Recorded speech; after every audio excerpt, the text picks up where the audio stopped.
Jays play host to the Vikings of Augustana. My name is Mark Kruger. Glad to have you with us, along with Tony Minestra, as we thank you for logging on to BlueJayTV.com. And Tony, the final home game of the season for the Blue Jays, and of course, as is the tradition here at Elmhurst, Senior Day, and a very special day for all the seniors here today. Great day for the seniors. Been through a couple of these now as a coach and both as a player. 11 seniors graduating today, and they'll be missed. Career contest.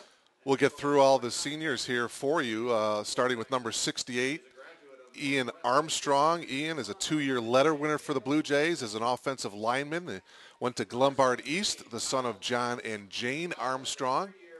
He's being introduced at midfield right now, along with J.R. DiLacandro, a 2-year letter winner, a kicker, and a punter for the Blue Jays.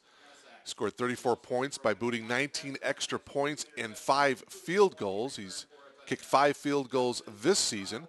Went to Hinsdale South, and he's the son of Jay DiLacandro and Gail Hansen.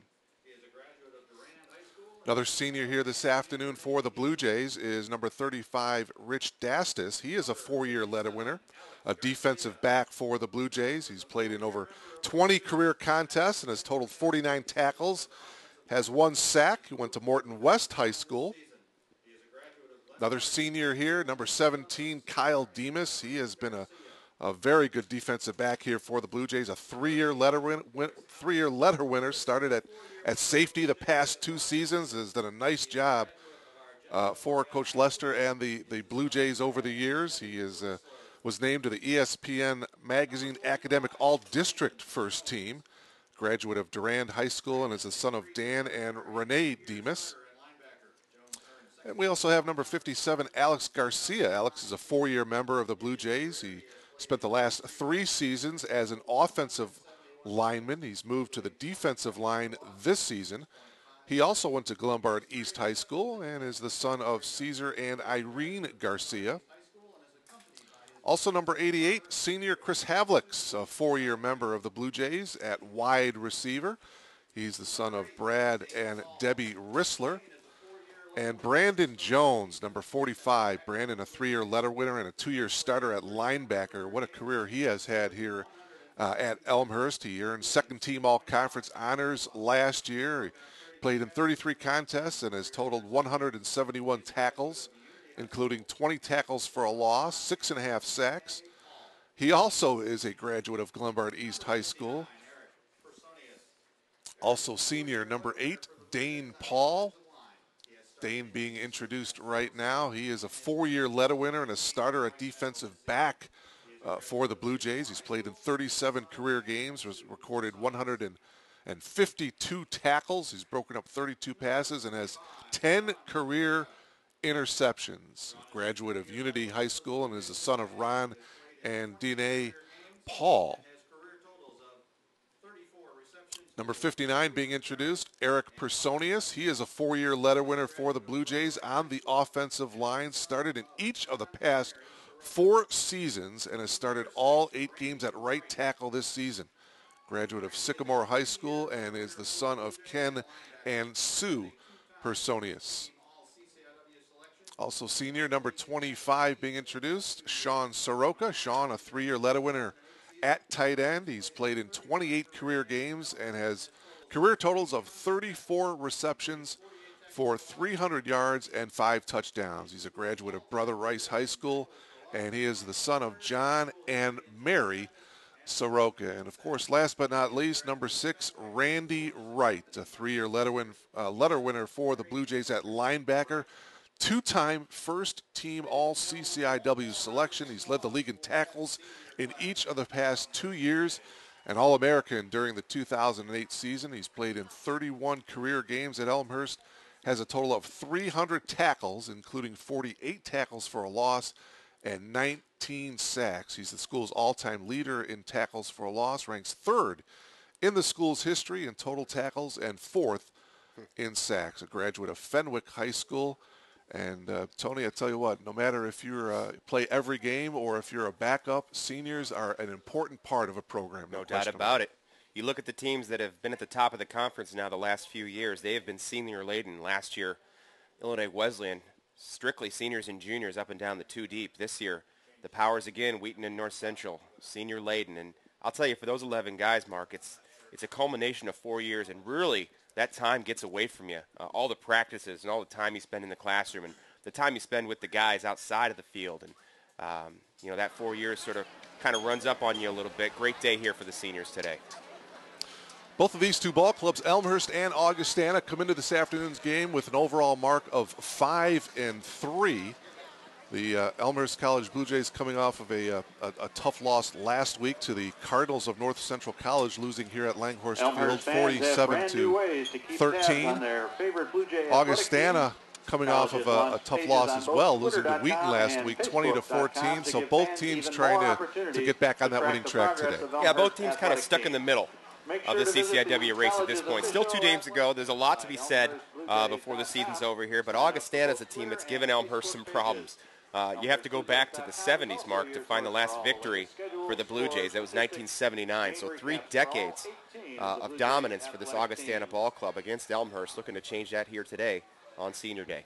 56th meeting between the Blue Jays and the Vikings, and as Tony mentioned, the Vikings dominating the series 51-3. There has been one tie back in the 1986 season. And as Tony mentioned, during the 1979 season was the last time Elmhurst defeated the Vikings. The score in that ballgame was 28-6. But Tony, if you look at this year's team, Elmhurst, you take away the one game last week against North Central, and in every single game, they were right there. Sure. You had a 10-point lead against Wheaton at halftime and deep into the third quarter, let that one get away a little bit. But in Wesleyan, had all kinds of opportunities down in Bloomington. Forced 6 turnovers against that Normesh Wesleyan team and wasn't able to capitalize on it. Now, last week they ran into a buzzsaw. North Central certainly is every bit of that national ranking. But you look at the growth of this program over the last few years under Tim Lester, and they're competing week in, week out. And don't think that Coach Jim Barnes on the other sideline doesn't know that. He's 10-0 against Elmhurst, but today's going to be a tough one. It is absolute ideal as far as the weather conditions go here this afternoon in Elmhurst. Temperatures in the mid-40s, about a 5-mile-an-hour south to southwest wind, but pretty much the wind should not be a factor here in this afternoon's game.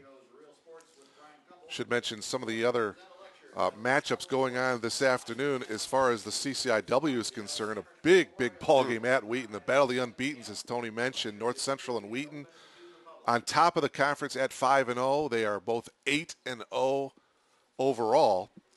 Milliken is at North Park. Both of those two ball clubs have yet to win a conference ball game, so barring a tie, one of those teams will win their first conference game of the season. And the other CCI matchup this afternoon, Carthage is at Illinois Wesleyan. We'll keep you up to date on the scores as they develop throughout the afternoon.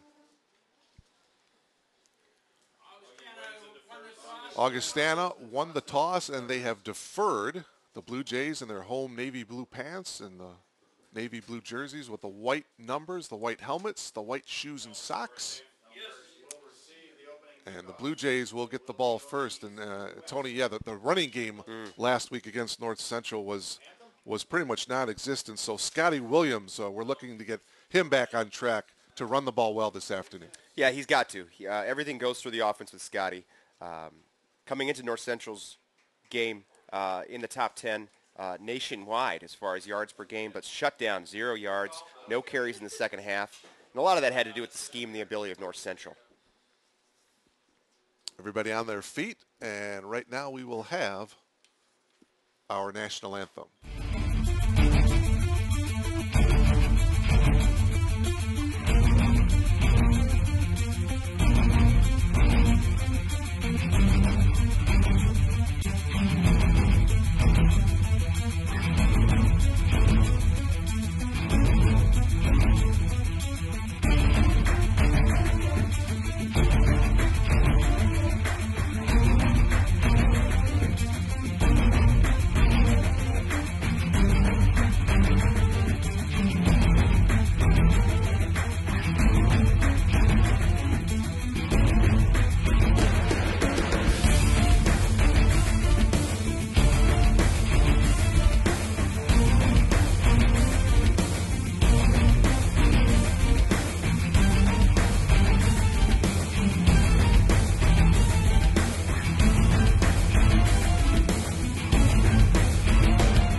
And we welcome you back to Elmhurst College and Langhorst Field. Mark Kruger along with Tony Minestra. We thank you so much for logging on to BlueJayTV.com. The Blue Jays will get the ball first here this afternoon. We mentioned Elmhurst and Augustana, both 5-3 coming into this afternoon's game.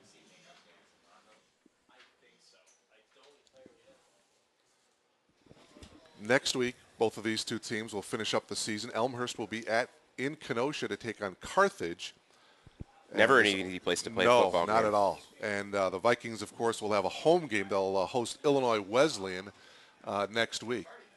So really, Tony, I mean, a chance to win here at home and a chance to win at Carthage next week. I mean, you're talking a possibility of a 7-3 season, Sure. which ain't too bad. A huge bounce-back year after a 4-6 dip last year, and it's with a lot of young players, Mark. I know we have 11 seniors graduating today, but if you look across the two deep of the Elmhurst college football program, you're looking at a lot of second-year guys, some third-year guys in the mix. The primary folks on the offensive side of the ball, Furco, Williams, Peyton, all youngsters yet still, learning the game. Arnie Fitzwater will be ready to kick it off here for Augustana. Rodney Payton and Andrew Tubeck back deep for the Blue Jays. Well, it's no surprise that Augustana decides to put their defense out there first. They're second in the conference in total defense, first in passing defense. Fitzwater with a short kick from the 30-yard line, bringing it back all the way to the 37-yard line is Ryan McGuire. So the Blue Jays will have pretty good field position to open up the ball game, and they'll be led by their sophomore quarterback, Joe Furco. Furco is sophomore out of Wheaton Warrenville South High School. Be interesting to see if he attends the Tigers high school game tonight against Sure. Wheaton North. Big second-round high school matchup. Well, it's been Furco's arm now the last couple of weeks. You go back to Milliken down in Decatur, and he threw 4 touchdown passes there. Last week, it was all Furco in the second half against North Central. They got to get Scotty Williams rolling early on.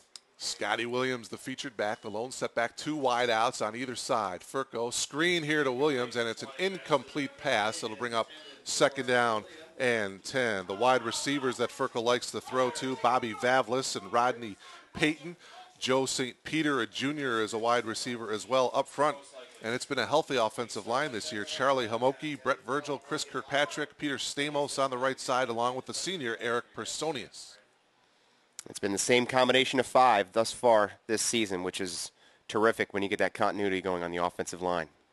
Second down and 10 here now for Joe Furco from their own 38-yard line. First give to Williams, straight ahead running, and he barrels his way across the 45 to the 47-yard line, a pickup of 9. It'll be third down and short here for the Blue Jays, and a good start for Scotty. Good to see Scotty get going here, and Scotty really is the piston that gets this engine rolling. Everything works off of his ability to run the football. If they can get the ground game working, play action opens up, you get those safeties thinking downhill, and Rodney Payton's over the top of the defense. Third down and 1 here for the Blue Jays from their own 47-yard line. Opening moments of this first quarter. On the option, the pitch to Williams. He will cut the corner and get the first down. Get brought down at the 48-yard line. And tackled on the play by Matt Glaw, but a first down for the Blue Jays. And it's an interesting look defensively. Augustana certainly has been effective with it, but not often will you see a set like this. You got 3 down linemen working. Technically, it's a 3-5-3. They'll work a couple of safeties in there, but a lot of speed on the field, and Augustana likes to come at you with a few different exotic blitz packages as well. First and 10. Rodney Payton with the screen, and Payton fighting his way to the 45-yard line of Augustana, now moving forward close to a first down, Tony. Outstanding by Rodney, turning the legs. Second effort. It looked like they had him down at about the 45, but on a great effort, they're moving it 2 or 3 yards further down. Yeah. Pickup of 9, it'll be second and 1. Along with Weber. Well, last year, the Elmhurst offense was really stymied against Augustana, only able to muster 3 points. Furco was was struggling all day long. It's good to get in an early rhythm here. With a 9-yard gain on that Second and a yard from the 42-yard line of Augustana. Good start here for Furco and the Blue Jays. The give is to Williams. Williams will have a first down as he gets to the 39-yard line. Brought down on the play by Shane Hull, a junior out of North Aurora. Mago and Hull with the tackle. We'll set this defense for Augustana. Kirk Pershnick, Adam Boland, and Shane Hull up front. The linebackers, Danny Hess, Andrew O'Reilly, spelling Brandon Hull. He's been injured. John Mago, he's having a tremendous year. Joe Weber, Mitch McGilliard, Alex Schrader, Matt Claw, the corners, and Ben Hall is the safety for the Vikings. First and 10 from the 39 slant pattern, and is complete to Corey Tunn. And Corey Tunn is going to be tackled at the 31. Hess with the tackle. About a 7-yard pickup, Tony, so second and about 3. Yeah, and Corey's a guy that went down in the Wheaton game, caught a touchdown against the Thunder here at Langhorst. He's been out a few games. He's really terrific in the slot, working against the linebackers and the safeties. Gives Coach Letcher some options as far as personnel packages go now. 3 wideouts to the bottom. Going in motion now is Rodney Payton, and the give is to Williams. Williams gets to the second tier of the defense. He gets inside the 25 to the 24. Pickup of 7 and another first down for the Blue Jays. Well, some trends to be aware of coming into this game, Mark, is when the Blue Jays score first this season, they're 5-1. The other big trend to look for, when they have a time of possession advantage and a rushing yard advantage, they're 4-0. It's been a good mix here in this opening drive. Scotty Williams has done a nice job here. Furco will get dropped back at the 35-yard line. Looked like that was number 41 coming in, Eric Westerberg, the linebacker, only a freshman with the sack. Well, that'll happen. They have 20 sacks on the season, and they like to confuse you up front. You mentioned Mago in the open there as you're setting the defense. A lot of attention is paid to number 40, Matt Wenger in North Central, and then, of course, number 6 here at Langhorst Field. But I'm not so sure that John Mago isn't right in that conversation along with those two. Second down and 21 now, all the way back to the 35-yard line. That was a big play. Furco now dropping back, looking to his left, fires, and he's got his man. That's Joe St. Peter, tackled at about the 25-yard liners will spot it. Pickup of 10. So it'll be third down and 11 here. Outstanding effort by St. Peter to hang on in traffic there. He took a shot. Able to move the ball forward here, put a manageable third down in place for the Jays. Yeah, that's a tough play for those wide receivers, cutting across the middle, knowing you're going to get hit. But he hung in there.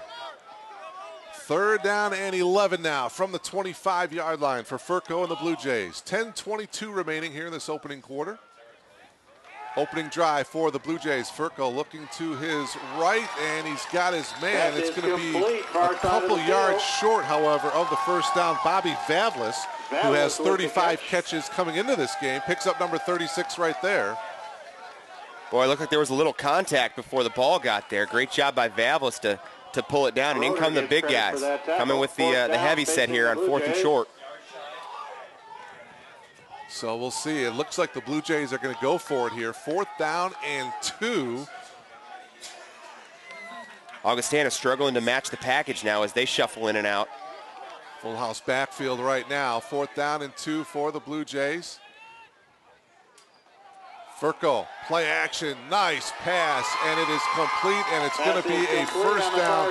Well executed that time for the Blue Jays. Ryan McGuire getting the reception and getting a first down for Elmhurst.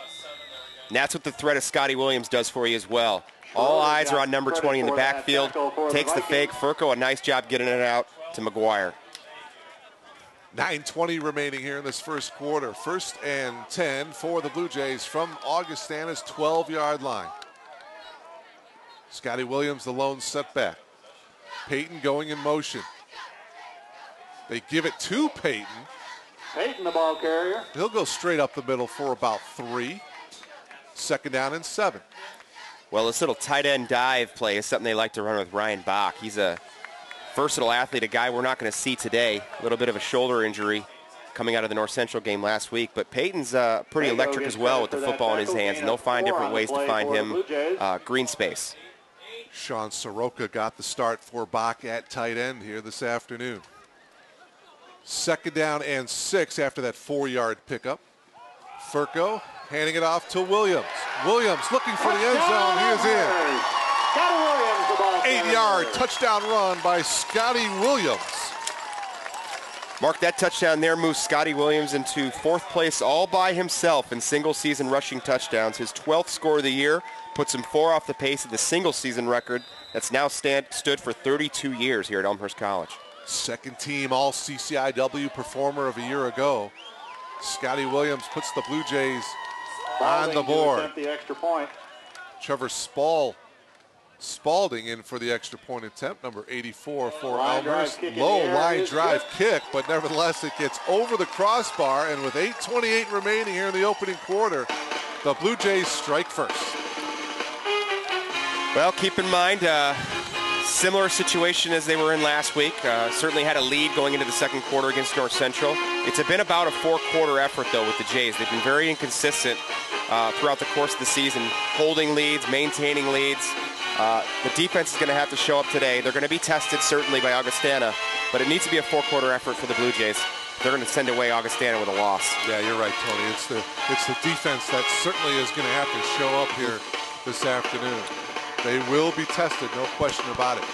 Well, you take a look at some scores in recent history, and Augustana has really lit up the scoreboard. 42 in 2008. How about 64 in 2005, 49 in 2004, 62 points in 2001. So Augustana has been able to put some points on the board against the Elmhurst College defense here in recent history. Zach McCullough is back deep for the Vikings. Delicandro Low line drive, and this will be taken by one of the Yep men as he gets it across the 30, across the 40 to the 42-yard line. That was a return there by Jack Gilliland. And so we'll see the Vikings offense for the first time this afternoon. Not a bad idea there, keeping it away from Alex Hembry. Augustana is currently 1st in the conference in kickoff return average, just about 25 yards a kick.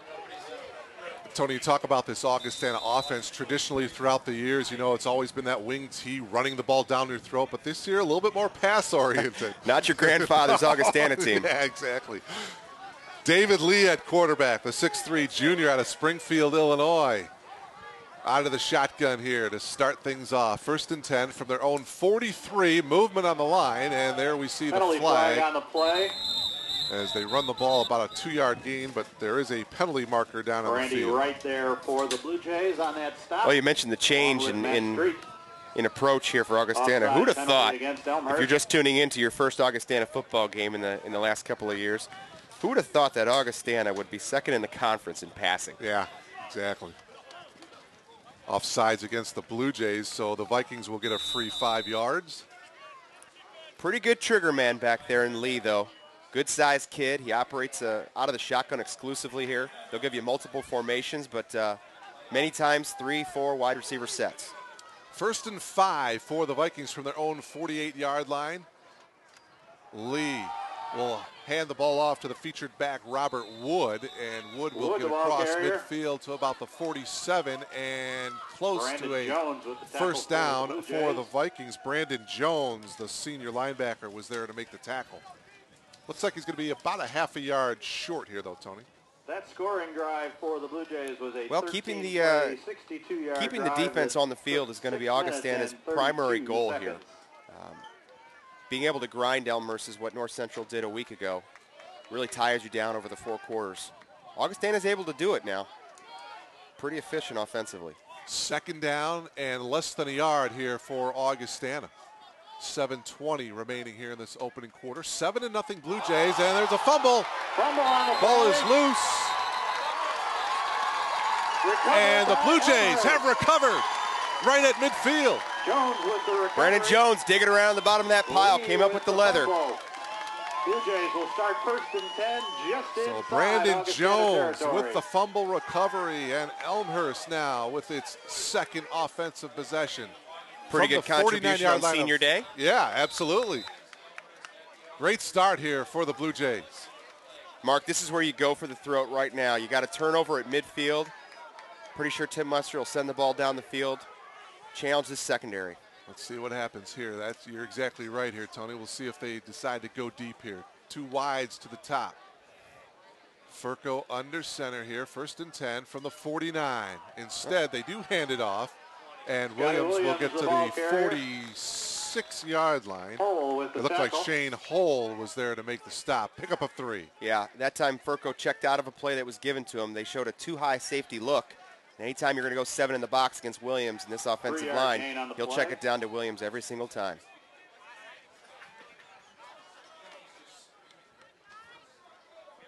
Second down and 7 here now for the Blue Jays. Again, we mentioned at the top, it has been a while since the Blue Jays have knocked off Augustana. Not since 1979. Pressure, and there he is, John Mago with the sack. He had 2 sacks last week against Wheaton and another one here this afternoon. Well, your pre-snap reads are very difficult against this Viking ball club. That time they're showing a mug look with 8 guys in the box pressed up against the line of scrimmage. Blocking assignments change against a team like this. Very exotic, very aggressive. It's a 9-yard loss on that sack. Ball all the way back to their own 45-yard line of the Blue Jays. 6 minutes remaining here in this opening quarter. 3rd down and 16 now for Elmhurst. Got to be careful here. Draw here. And Williams, back to the line of scrimmage is Williams, and that is it. Mago gets credit for the tackle. So the last 2 plays, the Viking defense has stiffened up here, and the Blue Jays will punt it away. Well, John Mago plays bigger than he's listed, 5'11", and I'm not sure that that's accurate. But 215, a senior out of Cary Grove, and he's all over the field. Kyle Hudman is back deep for Augustana.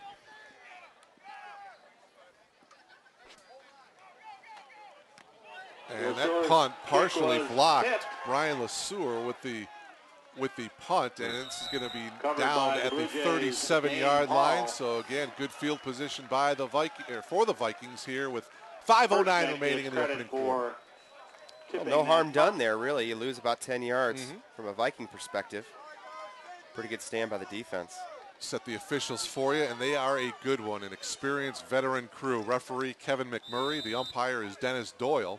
The linesman is Jack Shanahan. The line judge is Michael Ray. Side judge is Robert Pickert. The field judge is Vince Winters. And the back judge is Greg Hay. So David Lee and the Viking offense back to work. 1st and 10 from their own 37-yard line. Lee to the air. Got his receiver, that's Kyle Hundman, and he gets across the 40, tackled at the 43-yard line by Brandon Jones, a pickup of 6, so it'll be 2nd and 4. Well, the challenge for this defense moving forward today is matching up with the different personnel packages that Augustana is going to get you. They're going to try to spread you out. They'll still run the ball a little bit, but they're definitely not getting in 4-point stances and coming downhill at you. You're going to have to match up in the secondary and be a little bit more creative with some of your schemes on the back end. 2 wide receivers on either side here for the Vikings. Robert Wood is just to the left of David Lee. Fake it to Wood. Lee to his left. Plants, fires. He's got his man Hundman again at the 45-yard line. It'll be 1st and 10 for the Vikings. Again caught by Hundman. Janis with the tackle. Hundman with 31 catches coming into this ball game. Lee's favorite receiver is Corbett Ball, number 9. He has 44 catches. And you're right, Tony. Boy, it's hard to imagine that this is an Augustana football team. Yeah, you almost want to check and make sure their helmets say Augie on the side of them. Going with a little unbalanced look here at the tight ends on the side of the 2 receivers. 1st and 10 from the Blue Jay 45-yard line. Lee will keep it. Lee breaks 1 tackle and will dive just short of the 40-yard line to the 41. He'll pick up 4 yards on the play. Kyle Demas, the senior safety, was there to make the stop. And Kyle coming up a little bit slowly here. Timeout on the field. Well, that's Randy Wright, number 6, coming up. Taking his helmet off for just a second, making sure everything's okay. It's going to take a lot to get Randy Wright out of this ball game. No doubt about it. Final senior day here at Elmhurst. Randy, the transfer from Holy Cross University. And really the emotional leader for the better part of the last 3 years for this Blue Jay defense. And he's really changed the culture of the way they do things defensively. They've been very aggressive, and he's been sort of the linchpin in that. 2nd down and 6. The give is to Wood. And Wood will get tackled by Randy Wright at the 38. He'll pick up 3. Call it 3rd down and about 3 yards to go. There for the Blue Jays. Well, a little two-back look. They're giving you some pistol here, some unbalanced. And David Lee's a guy who can run the football as well. His season stats won't show the high number here, but he does have some carries, 58 carries on the year. Sack yardage does come off the running numbers for quarterbacks, but he's grossed 250 yards on the ground. From the 39, 3rd down and 4 here for Lee and the Vikings. They fake it to Wood. Lee throwing, and penalty flag on the play. pass is complete. Short of the first down is Corbett Ball, but there is a penalty marker down. Demas with the tackle. Kyle Demas was there to make the tackle, but we'll see what the penalty flag is all about. The ball is currently at the 35 and should be enough for a first down, but we'll see what the flag is all about. Yep. Offsides against Elmhurst, second penalty of the afternoon for the Blue Jays, so they'll wave it off, and the Vikings will have a first down at the 35. Well, statistically, if you're just looking at numbers, the Blue Jays defense gets after the quarterback. 3rd in the conference in quarterback sacks in 22, but it's a little bit misleading, Mark, to be honest with you, because a lot of that's built on pressure packages. They have not gotten home with their front four for most of the season. They're going to have to do that here today. 1st and 10, they spot it at the 34. Movement on the left side of the line for the Blue Jays. They get back, however. Just over 2 minutes to go here in the opening quarter. They swing it to the far side. That's Corbett Ball. But Ball will get met by 2 or 3 Blue Jays. Janis came through like a missile. Going to be a loss of a couple yards. That's the 45th reception of the season for Corbett Ball. For the Blue Jays. He's going to lose 2 back at the 36. Good defensive play, and it'll be 2nd down and 12 here for the Vikings. Corbett Ball, by the way, with those 45 receptions, Tony, 3rd all-time for single-season receptions. 2nd is Jake Park. He has 46. He did that back in 2008. Well, it's not that surprising when you're throwing the ball 10 times a game coming into just a couple of seasons ago. Lee to the far side. He has his man Kyle Hundman. Minimal gain, about 3-yard gain back to the 34-yard line. It'll bring up 3rd down and about 9 yards to go here for Augustana. And this is where Elmhurst has to get off the football field. Yeah. They're giving up about 40% of the time the first down on 3rd down.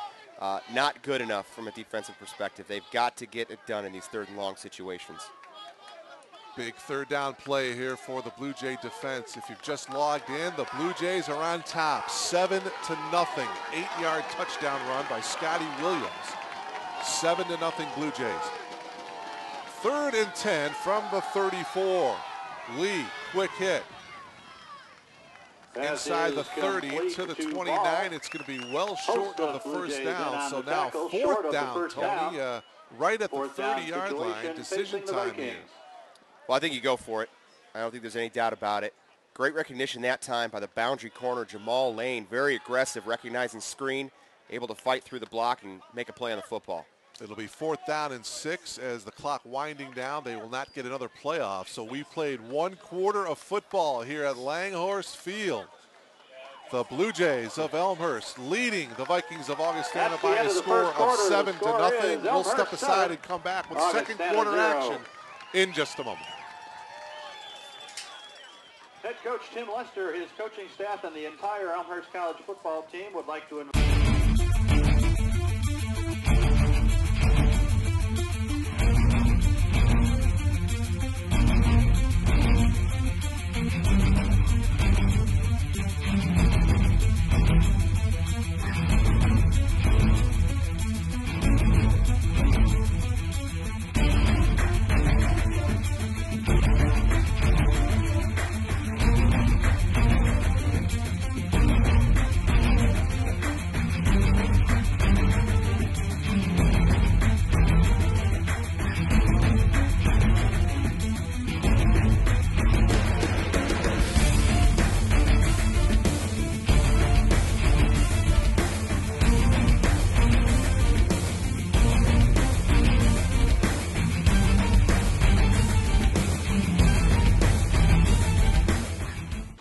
welcome back to Langhorst Field. Mark Kruger along with Tony Menestra as we begin second quarter action. Big fourth down here for the Vikings. 4th and 6 from the Blue Jays 30-yard line. Blue Jays leading 7-0.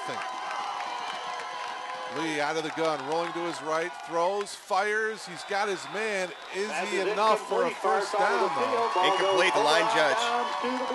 So the ball will get turned over to the Blue Jays on downs, and the Blue Jays defense stiffens up here in the second quarter. Outstanding effort. We asked them to show up on third down. They did. They show up on fourth down as well. Get the ball turned over, and Scotty's got it going here. Taking a look at some first half stats here, Mark. Scotty Williams already 7 carries, 33 yards, long of 9, 4.7 as an average, and that's the big thing. Able to control the pace of this game and limit the possessions for Augustana. Good to see him come back strong after a difficult game running the ball last week against North Central. 1st and 10, Blue Jays from their own 30-yard line. Joe Furco back to work under center here for the Blue Jays.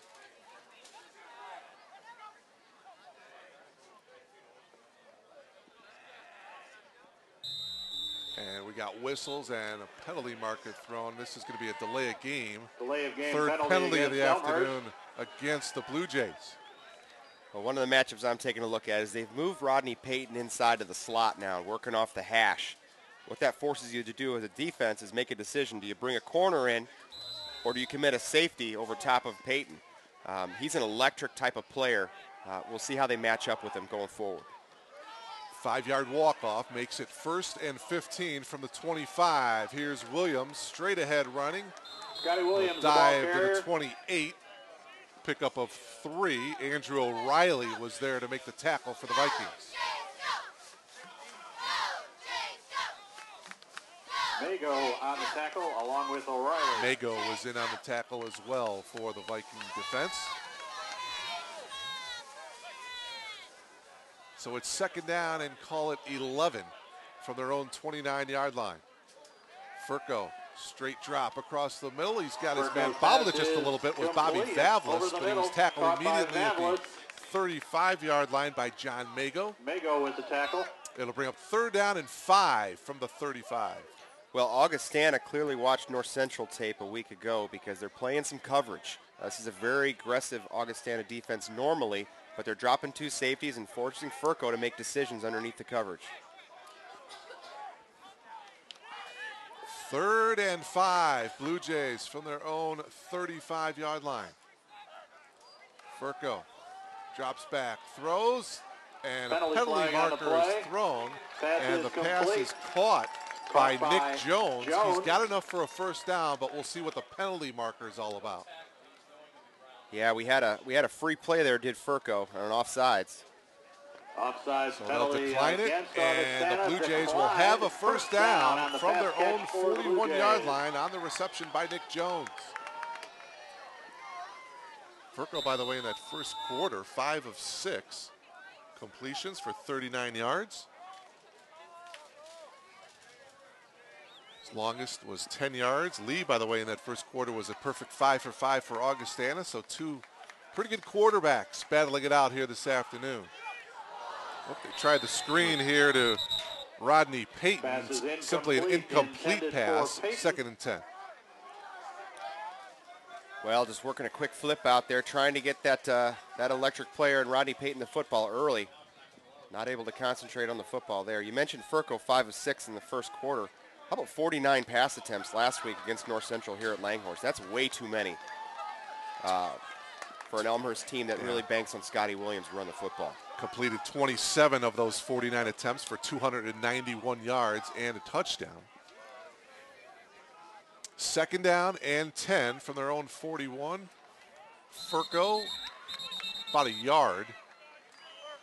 And another 3rd down and long situation forthcoming here for the Blue Jays. Well, interesting play, the old QB sneak. That might be one of those deals where if there's a gap now, if there's a 2-hole gap, you just tap the center and say go for it.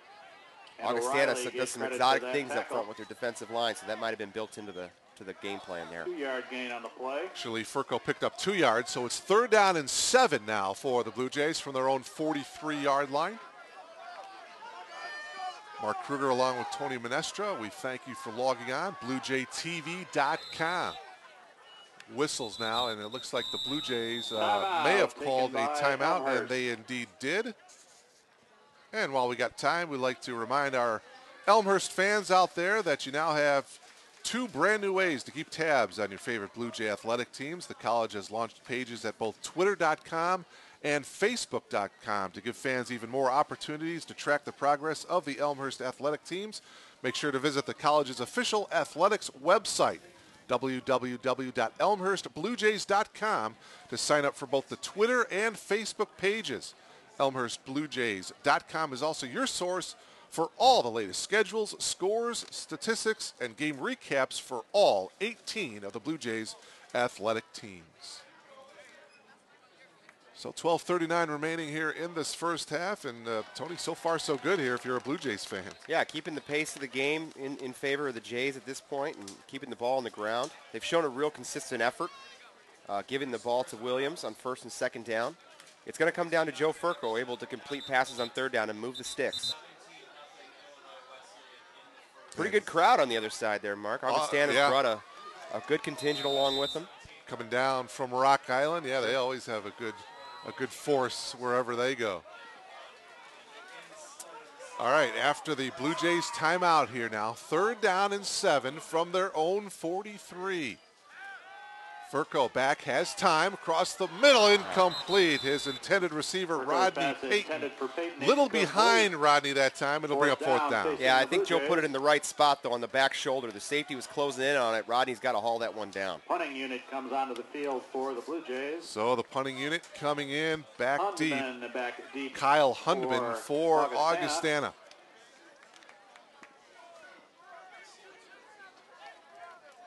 LeSueur getting ready Brian to LeSueur to punt it away. Brian averaging about 36 yards per punt on the season. One of the better punters in the league. And LeSueur gets off a good one. Hundman, fair catch, signal, and if he touches it, that's a live ball. That's going to be Rich Dastis, the senior. Oh, they're calling it down. Well, on the muff punt, it's a recovery at the spot. You can't advance it. Okay. It is our football. You cannot advance a muff Boy, on senior day, Rich Dastis, the senior, almost had a touchdown. Huh? Well, I'm checking them off here, Mark. Brandon Jones has already had a big play on senior day. Mark that one down for Rich Dastis. We just need 9 more. 10 at the Augustana 13-yard line. Great play, great heads-up play by Dastis to stay after the play, and he's been a good special teams player over the course of his 4 years here at Elmhurst. Other CCIW Special scores this afternoon. teams, such a huge Central part of a 14, winning program. Yep, and I thought coming into today that was going to be a big issue for us. Yeah. Kickoff return average and punt return average. Augustana's in the top half of the conference, and we've struggled a little bit on special teams. Today, showing up there. Looks like the wind kind of tricked him a little bit, though. It's going to be 1st and 10, Blue Jays from the 13-yard line of Augustana. Golden opportunity here for the Blue Jays to take advantage. Furco handing it off to Williams, off left tackle, and Williams gets inside the 10, close to the 8-yard line. Nice pickup of 6. 2nd down and 4 here for the Blue Jays as we approach the 12-minute mark of this first half. Well, it goes without saying that 7 points is obviously preferred here, but the Jays have been pretty good coming away with points inside the red zone. They've come away scoreless 7 times out of 35 attempts. That's good for 80%, 4th in the conference. 28 of 35, so yeah, they 80% of the time they put points on the board. 2nd down, 5 yards to go here for the Blue Jays. Going in motion is Nick Jones. And they go up the middle. That's Nick Jones. The ball carrier. And he's going to get about 3. It's going to be 3rd down and a little over a yard to go. Yeah, and this is I don't know if 3 points is good enough for you here. If you're Tim Lester, I think you got to make a statement and come away with 7. Even if you don't get it here, I think you can come back on 4th down and try it again. Full house backfield here. 3rd down and a yard to go here for the Blue Jays. Furco, and we've got whistles. Yeah, we had an issue personnel-wise on defense. Looks like Barnes got in there and got the timeout just in time. Timeout was taken by Augustana. J.R. DiLacandro, by the way, the field goal kicker for Elmhurst, is having a pretty good season. He's 5 of 8. His longest is a 39-yard field goal attempt this year. So a timeout taken here by Augustana with 11:07 remaining here in this first half. And I'd like to remind everybody that this Thursday we will be broadcasting a wrestling dual meet against Loras College, 7 p.m. That wrestling duel will get underway right here at BlueJayTV.com. So log on in this Thursday for Blue Jay Wrestling. Dual meet against Loras College, 7 p.m. It's already winter sports season as the leaves continue to fall here and we move into wrestling season. Pretty good program Steve Marinetti's got going over there in R.A. Fagnall Hall.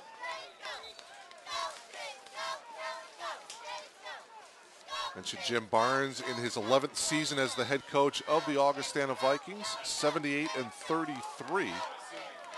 And Tim Lester, his 3rd season as the head coach of the Blue Jays.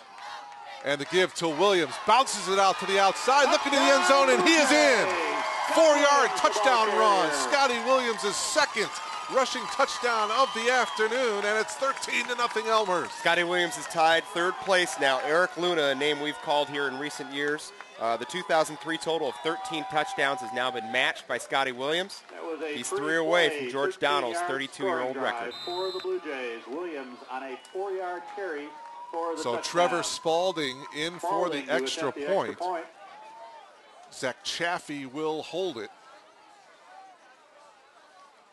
Low snap. Chaffee gets it down, though, and the extra point by Spalding is good. So 14-0 Elmhurst with 11:03 remaining here in this first half.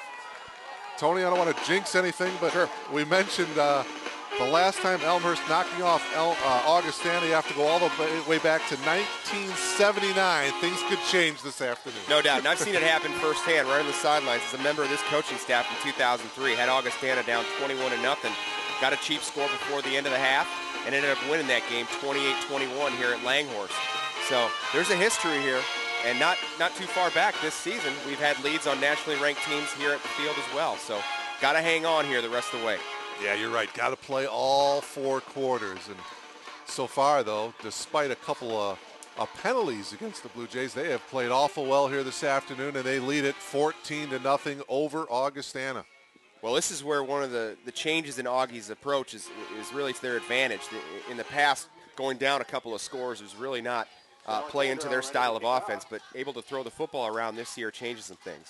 Kick is in the air. DiLacandro's kick. The 8-yard line and bringing it back across the 25. So Augustana will have it 1st and 10. As bringing it back for Augustana there was number 88, Nick Krantz. Their 25-yard line. So 1st and 10, Vikings from their own 25-yard line with 10:56 remaining here in this first half. Well, defense has been pretty stout. Able to shut down the running game here. The Vikings have been averaging 24 points per game this season. They played in a lot of close ones coming into today as well. Really had Wesleyan dead to rights last week and just couldn't get it done. Sorry, Wheaton. David Lee out of the gun, handing it off to Wood. Wood, the ball carrier, off of right tackle, will get about 3 as he'll get to the 20. Well, they mark it at the 27, so a 2-yard gain. He'll bring up 2nd and 8. Yeah, ended up losing to the Thunder last week, 14-20, but had the football inside the 5-yard line with under a minute to go, and Wheaton shut the door. So a disappointing loss at home for the Vikings here. Maybe spilling over into this week here at Langhorse Field. Yeah, Wheaton and Augustana, they have a rich tradition of close games, don't they? Final seconds determining the outcome of those games. Going to the far side, and the pass is nearly picked off. Jamal Lane had pretty good coverage. Jamal almost had the interception. There's a penalty marker thrown. Pass was intended for. Well, I understand that there's contact on that play, but Jamal's in terrific position, has his just right to the football. The receiver does. They're both going for the ball, aren't they, Tony? Yep. Quarters inside of that play. Football was a little bit underthrown. Looked like he had Jamal off the football there off the line of scrimmage, but Jamal, credit him, he's in great position to make a play on the ball. And Got the flag on him. Boy, you're right. I thought he just made a play on the ball. But the call against Jamal Lane, the sophomore out of Miramar, Florida, and it'll give Augustana a first down from their own 43. Well, you have to have a short memory as a corner. You have to put the play behind you here. They're going to come after you again the next play. First and 10 here for David Lee and the Vikings looking to get on the board here. Lee pitches it to number 9, Corbett Ball. But a nice defensive play there. Kyle Demas was there to bring him down. Janice forcing the issue there and Demas running the alley. That's a play that really gave them troubles last week against North Central. A lot of that speed option and some of the shotgun game, they are running on the edge there. The safety's really getting downhill. 1 yard pickup, so it's going to be second down and 6 yards to go here for Augustana from their own 47-yard line. 9:40 remaining here in this first half. If you've just logged on, it is 14-0 in favor of Elmhurst. Lee going to the air, trying to hit his man, and he's out of bounds.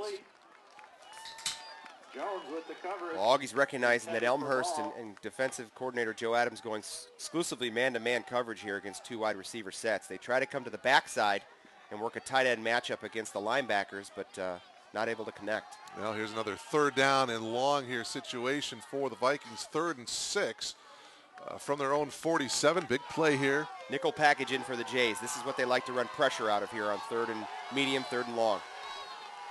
See if they bring them. Randy Wright, right at the line of scrimmage and company. They look like they're coming. And you check it to a 3-step drop here. Get rid of the football quickly. That's what Lee did at the line. Gets it off the screen to the far side, but nowhere. Boy, that's going to be a loss of about 4. Even the appearance of pressure changes things in your blocking scheme. Lee checking at that time down to the receiver. Blue Jays able to rally to the football. Nick Krantz with the reception for the Vikings, but again, a loss of 4 yards. Actually, 4 yards on the play. So punting time here for Augustana as John Janis is back deep for the Blue Jays. And watch Augustana here. They do some unique things with their punt team. They'll roll out the punter a little bit to give him a run-kick option. Alex Schrader. Low line drive. Janis will take it on one bounce, and he'll get hit immediately back at the 25-yard line. Tackled on the play by Robert Mago.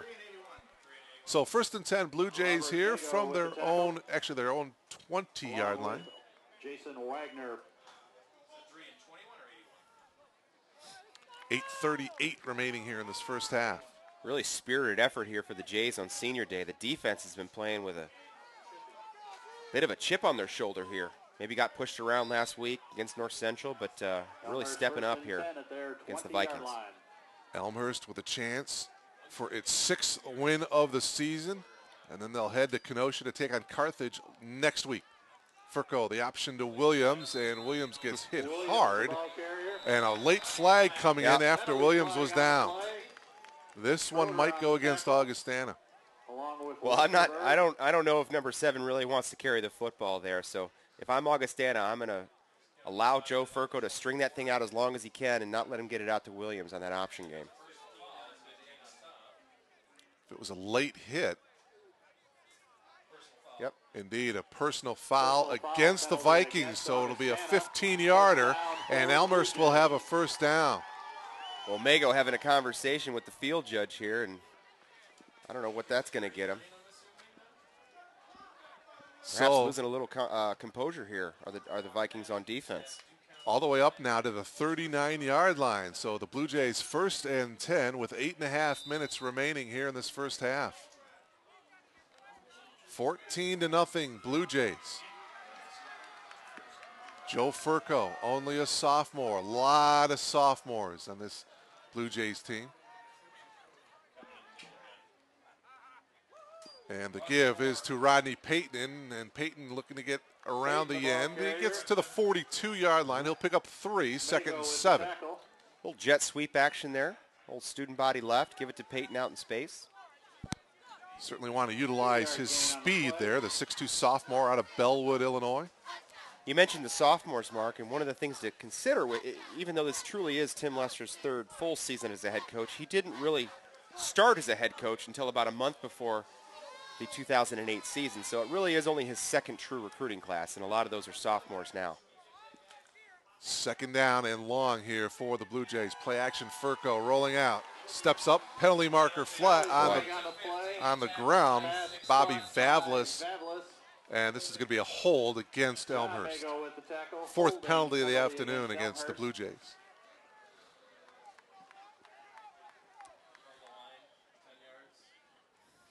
I was going to say that offensive line gave Furco a lot of time, but maybe they held on a little too long. Well, going into last week, the Jays were much better protecting the passer, but a lot of teams struggle against North Central protecting the passer. They've given up 18 on the year, doing a much better job than they had a season ago in consistency.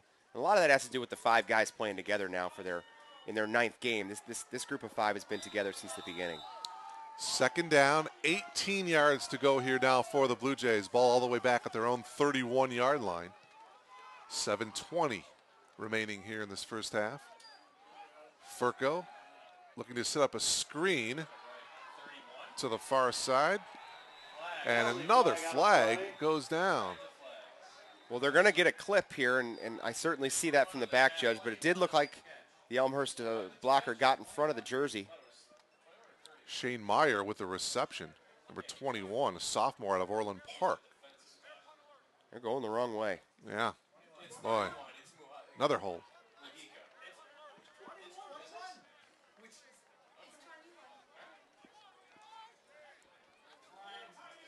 So some penalties hurting the Blue Jays on this drive, no question about it. For the Blue Jays. O'Reilly with the tackle. Certainly playing behind the sticks here. Augustana, I believe, penalized just that one time, Tony, that one personal foul, that late hit. Well, what do you got in the playbook for third and 19? Boy. Just over 7 minutes to go. Furco under center here. Third down and long. Rolling here to the near side. Fires downfield. St. Meyer with the reception. Did he come down with he did. Joe St. Peter actually with the reception. And a first down for the Blue Jays. How about the aggressive nature of Coach Lester and his play calling there? Could have been content to go with a draw play or a screen play, something safe, and punt it over. But that time electing to go with the wheel route, and Joe St. Peter able to get loose. Joe, a junior out of West Bend, Wisconsin, coming up with the reception and a first down here for the Blue Jays. That is frustrating defensively. That takes a lot of air out of your sails if you're a Viking defender. First and 10 from the 30-yard line of Augustana with 6.5 minutes remaining in the first half. Play action. Here's Furco across the middle. Incomplete. Bobby Vavlis was the intended receiver.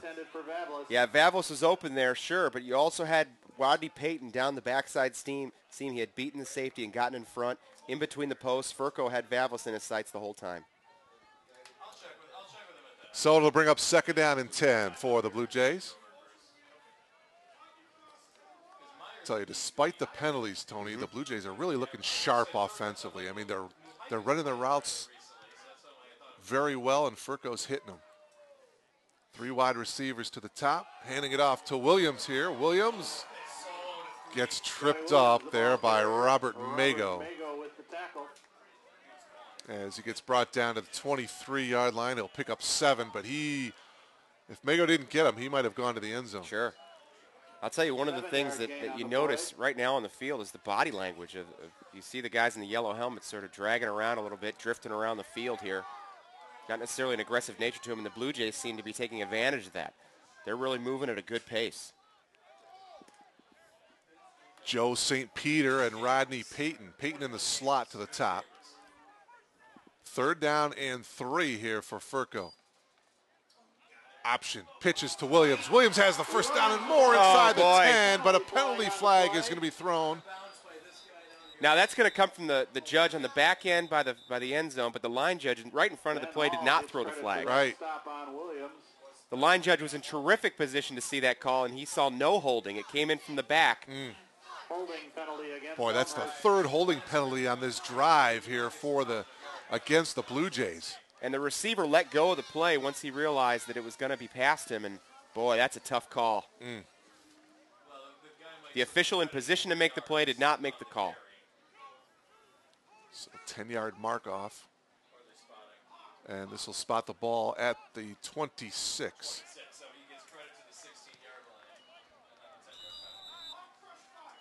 Able to overcome these penalties so far have been the Jays. We'll see if they can do it again on third down. 5.5 minutes remaining here in this first half. 14-0 in favor of Elmhurst. Okay. Third down, Furco with a pump fake. Oh, boy. Short, and this ball is going to be picked off Alex Schrader, but there is a penalty marker thrown. Pass, and they'll get bailed out. Passer against Augustana. Wow, second penalty against the Vikings, and this is a big one. Well, they're going to say they went at his head, and that's maybe a little bit of a makeup call there, but Furco not able to set his feet and get it out there to – what an aggressive call, though, on 3rd and 6 to go for the end zone. They'll get another opportunity. Get the call there from referee Kevin McMurray. It'll be first down, helmet to helmet, first down for the Blue Jays. Well, they want to protect the quarterbacks in this game, and certainly that's one way to do it. Rodney kind of gave up on that route a little bit. He's got to go after the play, help out his quarterback.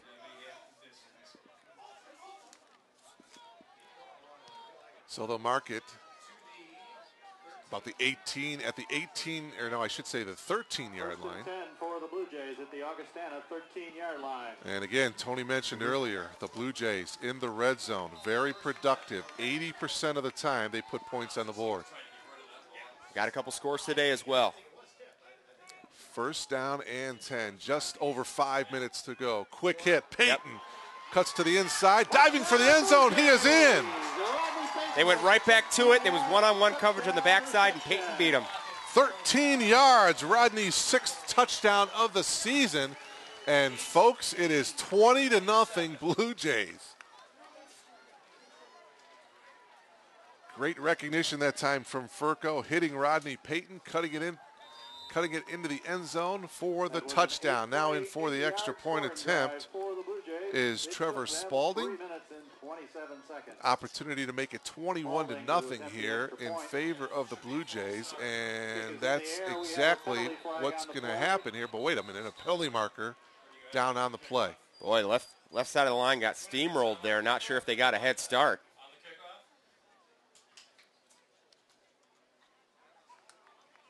Offsides against Augustana. Of course, Elmhurst will decline it. The extra point is good, so 5:11 remaining in the first half, 21-0 in favor of Elmhurst, and things are going well here at Langhorse Field. Talked about the nature of this defense and how they can be confusing and very aggressive. Well, a terrific game plan in place thus far by the offensive staff here at Elmhurst. They've been able to handle Augustana seemingly every possession they've had the football, with the exception of the penalties. They've moved the ball very effectively. And for Augustana, Tony, boy, they are just coming out flat here this afternoon. You cannot do that, not in this league. The difference in energy in this stadium right now is palpable. You can tell it. Certainly an energy on the sidelines here in the blue jerseys, but across the way, they're still sleepwalking. J.R. DiLacandro will tee it up here for the Blue Jays, and he will kick it off. Couple of rushing touchdowns by Scotty Williams. Touchdown reception by Rodney Payton, and it's 21-0. Here's McCullough returning it, and McCullough gets back perhaps to the 20-yard line, where it will be 1st and 10 Augustana with 5:03 remaining here in the first half. Nice job there by George DiMaria, freshman linebacker out of Florida. A lot of Florida guys up and down the roster as you take a look at the Blue Jays program here. So the Blue Jays, coming off a 4-6 season a year ago, looking for win number 6 here this afternoon, as David Lee and the Vikings go back to work offensively here. Just over 5 minutes remaining here in this first half. Lee handing it off. This is Wood, the ball carrier, and Wood will get 3 as he gets to the 23-yard line. Pete Alfano, the junior out of Orland Park, in on the tackle. Well, you want to keep the pedal down here defensively. I know you're playing with a 3-score lead here, but you can't allow Augustana to breathe in this situation. You've got him down in a corner, and you got to keep after him. Ben Dudley, a freshman linebacker, was in on the tackle as well. Second down and 7 here for the Vikings from their own 24-yard line. And Lee going to the air. Has time, rolling to his right, throws. Corbett Ball, the intended receiver. Did he come up with it? Incomplete. As Dudley is limping off the field here for the Blue Jays. I got to tell you, Mark, just in observing this game, what a great job the defensive staff for Elmhurst has done preparing the Blue Jays defense for these routes and the different combinations. They're playing some man-to-man coverage back there, and they're locking up these Vikings receivers. Terrific job during the week. No question about it. And that one defensive pass interference against Jamal Lane, that was kind of a questionable call. So, yeah, they have been doing the job defensively. Third down and 7. Lee throws. Pass is complete to Corbett Ball. This gets across the 30 to the 33-yard line. It will be enough for a first down. Randy Wright was there to make the tackle. 4:13 remaining. First down for Augustana on that completion. Spotted actually at the 34-yard line. But the Blue Jays will live with that. The clock continues to run. Under 4 minutes to go. Augustana with 2 timeouts remaining. Looks like we have some one-on-one coverage to the wide side of the field here. Hunman going in motion. Lee on the option as he pitches it to Ball, and Ball with some room as he gets to the 39-yard line. Kyle Demas was there to make the stop, but he stays in bounds, and the clock continues to run. 3:35 remaining. The tackle for the Blue Jays. Very sound defensively. Really playing into Elmhurst's strengths when you go sideline to sideline. Talked about Jones and Wright in the open, but these two safeties as well, Demas and Janis, they can get downhill and get to the football. The defensive line's very athletic as well. Second down and 5 yards to go here for the Vikings from their own 39.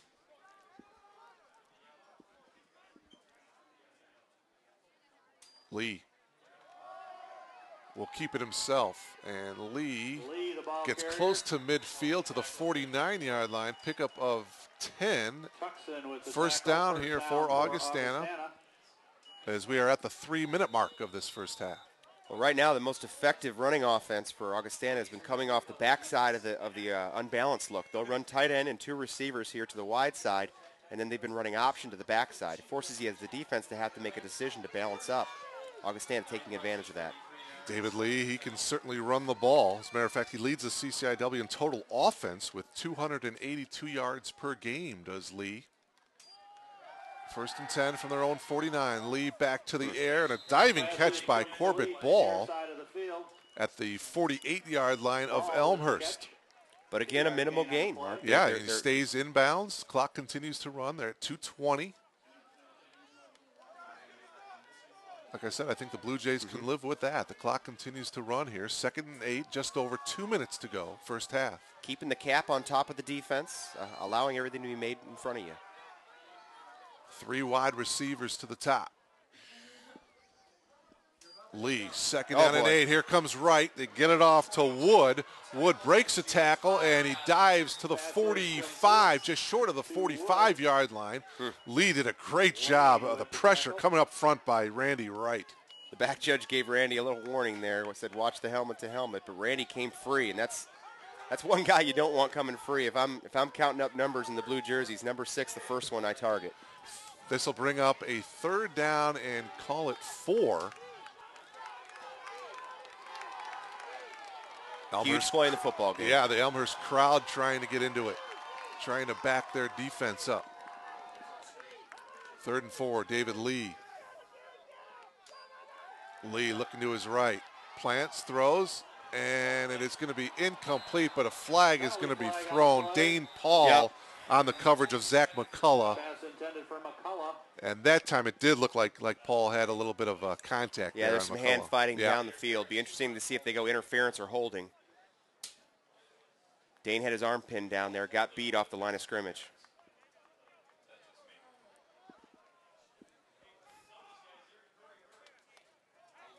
Yeah, they're going to call holding against Elmhurst, but nevertheless it does give the Vikings a first down. 1:11 to go here. Ball at the 35-yard line now. Well, new look now as Joe Adams sends in his nickel look. Rich Dastis comes in, also another linebacker. They'll bring a defensive lineman off the field. They like to bring pressure out of this look. Just logged in, 21-0 Elmhurst, but Augustana driving a little bit here towards the end of the first half. They have 2 timeouts remaining, 1:11 to go. 1st and 10. Lee has all the time in the world, now throws, and he's got his receiver, that's Ball. And Ball will get down at the 27. Janis was there to make the stop for the Blue Jays. Under a minute, clock continues to run. Well, Janis seems a little out of sorts. He's missed a couple of tackles here coming downhill, and that time just kind of drifted in coverage. Vikings go with the no huddle. Lee, quick hit to the outside, and he's got his man, that's Ball once again. Does Ball get out of bounds? They'll move the chains and stop the clock with 42 seconds to go. Ball at the 24-yard line of Elmhurst. Well, how eerily similar does this feel to that game in 2003 that we referenced early on? Or Augustana gets a score right before the half, ends up charging down the field, and then comes back in the second half. Elmhurst is going to look to not let history repeat itself here at Langhorst. 1st and 10 from the 24. Augustana again with the 2 timeouts remaining. Lee, there's movement, and this could be a free play here for the Vikings. Diving effort by Ball. He has not come up with it, incomplete, but another flag thrown. There might be 2 infractions here. I don't know where the second flag came from. It came from the back judge. Yeah. Unless they're saying it's illegal touching, it could be an offsetting penalty here. The first flag came here on the near side, right about the 25-yard line. And then the back fact that they judge, let the play go, I'm assuming it's offsides. Yeah. Yep. Offsides penalty. Offsides is declined. Wow. And the hold against the Blue Jays, they'll take the hold, and it will give Augustana a 1st down. Well, we'll have to take a look at penalty yardage here as we go into the second half, but it's really, really hurt the Jays both offensively and defensively, giving the Vikings all kinds of second and third opportunities.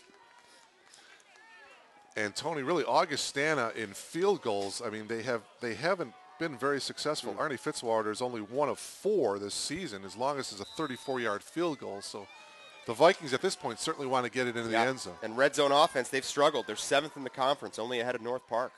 1st and 10. The ball is spotted at the 14-yard line of Elmhurst. Lee looking to his left. Has time. Throws, and it is incomplete. Wow. But another flag. This one is again going to be on Dane Paul as he was on Zach McCullough. And it looked like he was just running side by side with McCullough. Boy, to me, that's just football there. Boy,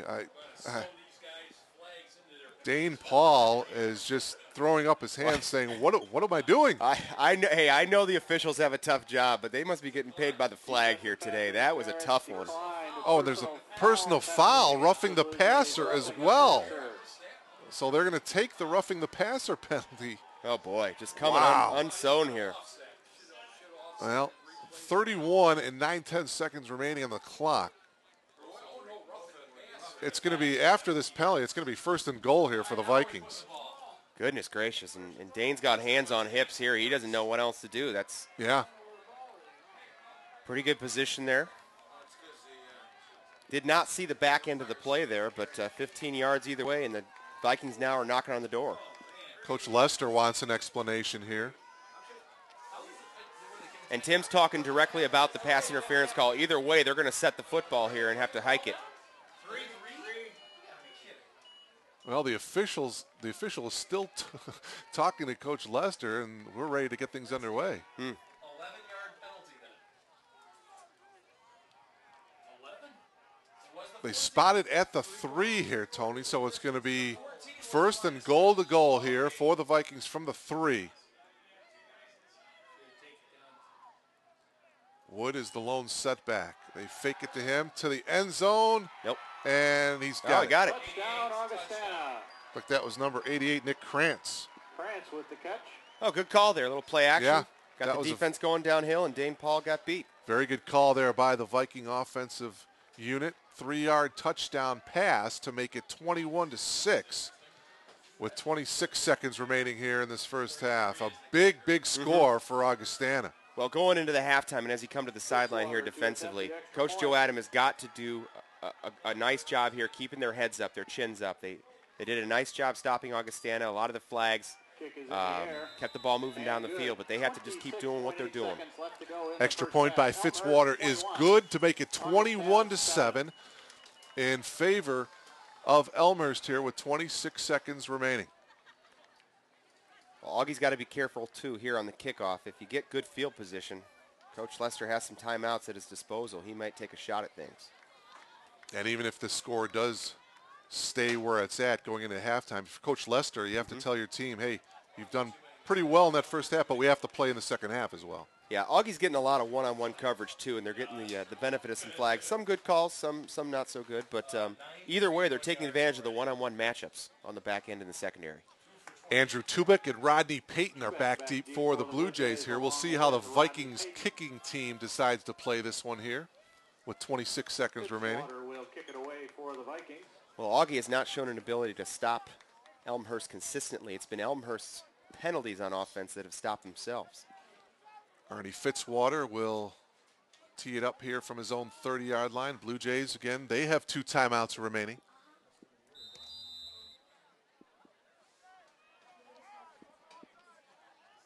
And Fitzwater will kick it deep. Tubeck bobbles it from his own 12-yard line across the 20, 30, 40-yard line. And Tubeck across midfield to the 49-yard line of Augustana. A brilliant return by Andrew Tubeck. And with 18 seconds remaining, the Blue Jays have a couple of shots here. Well, Andrew Tubeck is the fastest man on the roster from Lakes Community. That time showing it off there on the Augustana sidelines. And just as we foreshadowed leading into that kickoff, Coach Lester is going to take a few shots here. Again, Elmhurst with the 2 timeouts remaining, 18 seconds to go. So they may have a shot at 2 or 3 plays here. Well, you have to protect Furco first and foremost. Furco is under center. Williams is the lone setback. Furco, straight drop, looking across the middle, and he will get wrapped down and sacked by number 44. That was Kurt Pershnick. And they'll let it go here. That time it was the senior Personius that just got flat beat around the edge. Pershnick with the tackle. Pershnick, a senior out of Dwight, Illinois. And that will do it. We have played one half of football at Langhorst Field here in Elmhurst. The Blue Jays over the Vikings at the break, 21-7. Tony and I will come back for second half action right after this.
And we welcome you back to Langhorse Field on the campus of Elmhurst College. We are at halftime with the Blue Jays on top of the Augustana Vikings by a score of 21-7. Mark Kruger along with former Elmhurst Blue Jay player and coach Tony Menestra. Tony, before we get a chance to look at the first half statistics, let's update everybody on other action in the CCIW. These are all halftime scores. North Central leading Wheaton 21-3 at the break.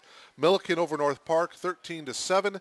And Illinois Wesleyan is leading Carthage at halftime 25-21. And the big number, first half stats, Tony, the 9 penalties by the Blue Jays in that first half. Yeah, for 81 yards, and that matches the total offensive output of Augustana. So the Blue Jays really doing them a lot of favors on defense. And a lot of the calls have been based on pass interference.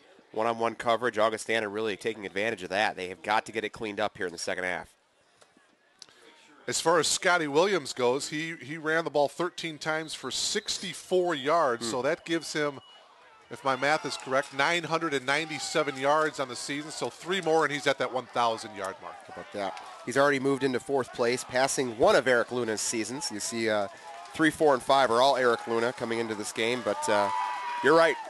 Knocking on the door of 1,000, and it'll be a great season for him as a sophomore. Augustana, if you recall, won the toss to begin the game, elected to defer, so they will get the ball here now to start the third quarter. Krantz returns it across the 30 to the 34-yard line, and that's where David Lee will bring the Vikings back out. Lee in that first half, pretty efficient as far as throwing the ball, 12 of 15, but not a lot of yards, only 48 yards and 1 touchdown. Still challenging the defense, though. A lot of incompletions on deep balls, pass interference, defensive holding calls. So they are challenging the secondary. But a lot of the completions, you're right, underneath the coverage, Elmhurst able to rally to those balls. So they spot the ball at the 34-yard line. The Vikings are at their sideline. Now they're jogging on to the field. Well, a huge possession here to start the second half. I know we have 2 full quarters to go, but this will really set the tone moving forward. 1st and 10, Vikings from their own 34-yard line, and Lee drops it. Ball is loose, and Lee dives on it, and he recovers it for the Vikings. Boy, it's not often you see a ball bounce around 3-4 times. No opponents anywhere near the pocket that time. Lee able to gather himself and fall on the football.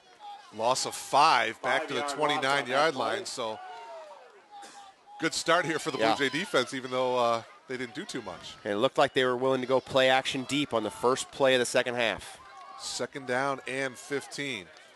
Lee, by the way, for the season coming in, he has completed 61% of his passes, 16 touchdowns, and only 6 interceptions coming into this game, so a pretty good ratio right there. 2nd down and 15. Lee on the option. Will pitch it to Ball, and the ball is loose. And the Blue Jays say they have it. Wayne Tuxton, I think, got under the pile. Oh, this would be a huge turnover. Look at the officials. They're getting down and dirty on that pile. Well, that is the last place you want to be, on the bottom of that scrum. Trying to pull bodies off, trying to get to the bottom, finding out who has the ball. Biting, scratching, pulling. It looks like the blue jerseys are coming out pretty happy. They do have it. Blue Jays have it. Huge turnover to start this third quarter. What a gigantic play by the defense there. Wayne Tuxton comes up with the pigskin. Very sloppy early for the Vikings. Mark Kruger along with Tony Menestra. We thank you for logging on to BlueJayTV.com. Opening moments of this third quarter. The Blue Jays recover the fumble, and now they've got a golden opportunity to add to their 14-point lead here. They've got it 1st and 10 at the Vikings' 32-yard line. Well, the Jays ran 34 plays in the first half. 20 of them rushing attempts. 1st and 10 from the 32. Little swing and on the option pass. They've got Touchdown. a wide open. Touchdown, Blue Jays. Brian LeSueur LeSueur with the catch. with the reception. And can you believe it? It's 27-7. Outstanding play call there. You know Tim Lester had that in his back pocket. Energizing this sideline, and what became a really uncomfortable situation going into the halftime has really opened up here now for the Jays. The halfback option hitting Brian LeSueur. And now in for the extra point is Trevor Spalding. What a turn of events here. Now the key to that play is making sure that the receiver was behind Furco when he caught that pass so he could move the ball forward, and he was. And we've got whistles thrown here before this extra point can get underway, and it's going to be a 5-yard mark-off, false start against Elmhurst. So Augustana on its opening possession of the third quarter coughs the ball up. Elmhurst recovers. They capitalize on the turnover, punch it into the end zone, and it's 27-7. Well, great energy coming out of the locker room. You worried about their psyche for the Jays coming into that half, but coming out guns blazing. Zach Chaffee with the hold. Spalding's extra point is good to make it 28-7, 13:49 remaining here in this third quarter. Well, most of the stands not yet back from the concession or using the restrooms, and they'll come back and find a scoreboard that says 28-7 and kind of wonder what happened here. But the Jays playing with a bit of passion here coming out of the half.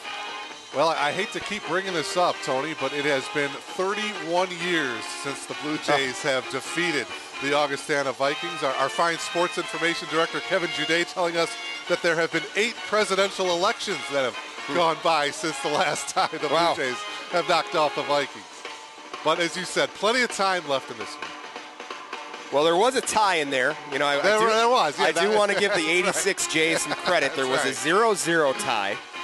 But since then, it's really been all Augustana. You mentioned it. And it's a program that's in transition, certainly. Their offensive scheme has changed quite a bit. Maybe come back to the middle a little bit of the pack. Yeah. DiLaCondro with an excellent kickoff.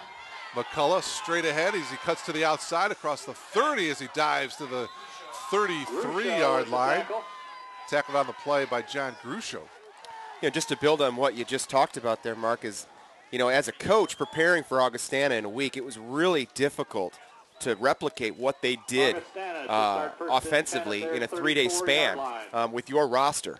That gave them a huge advantage, not only in the athletes that they could recruit locally, but the type of scheme that they ran was tremendously difficult from a scout team perspective to show up and run on a Wednesday afternoon. So now running the spread like everybody else, a lot easier to prepare for.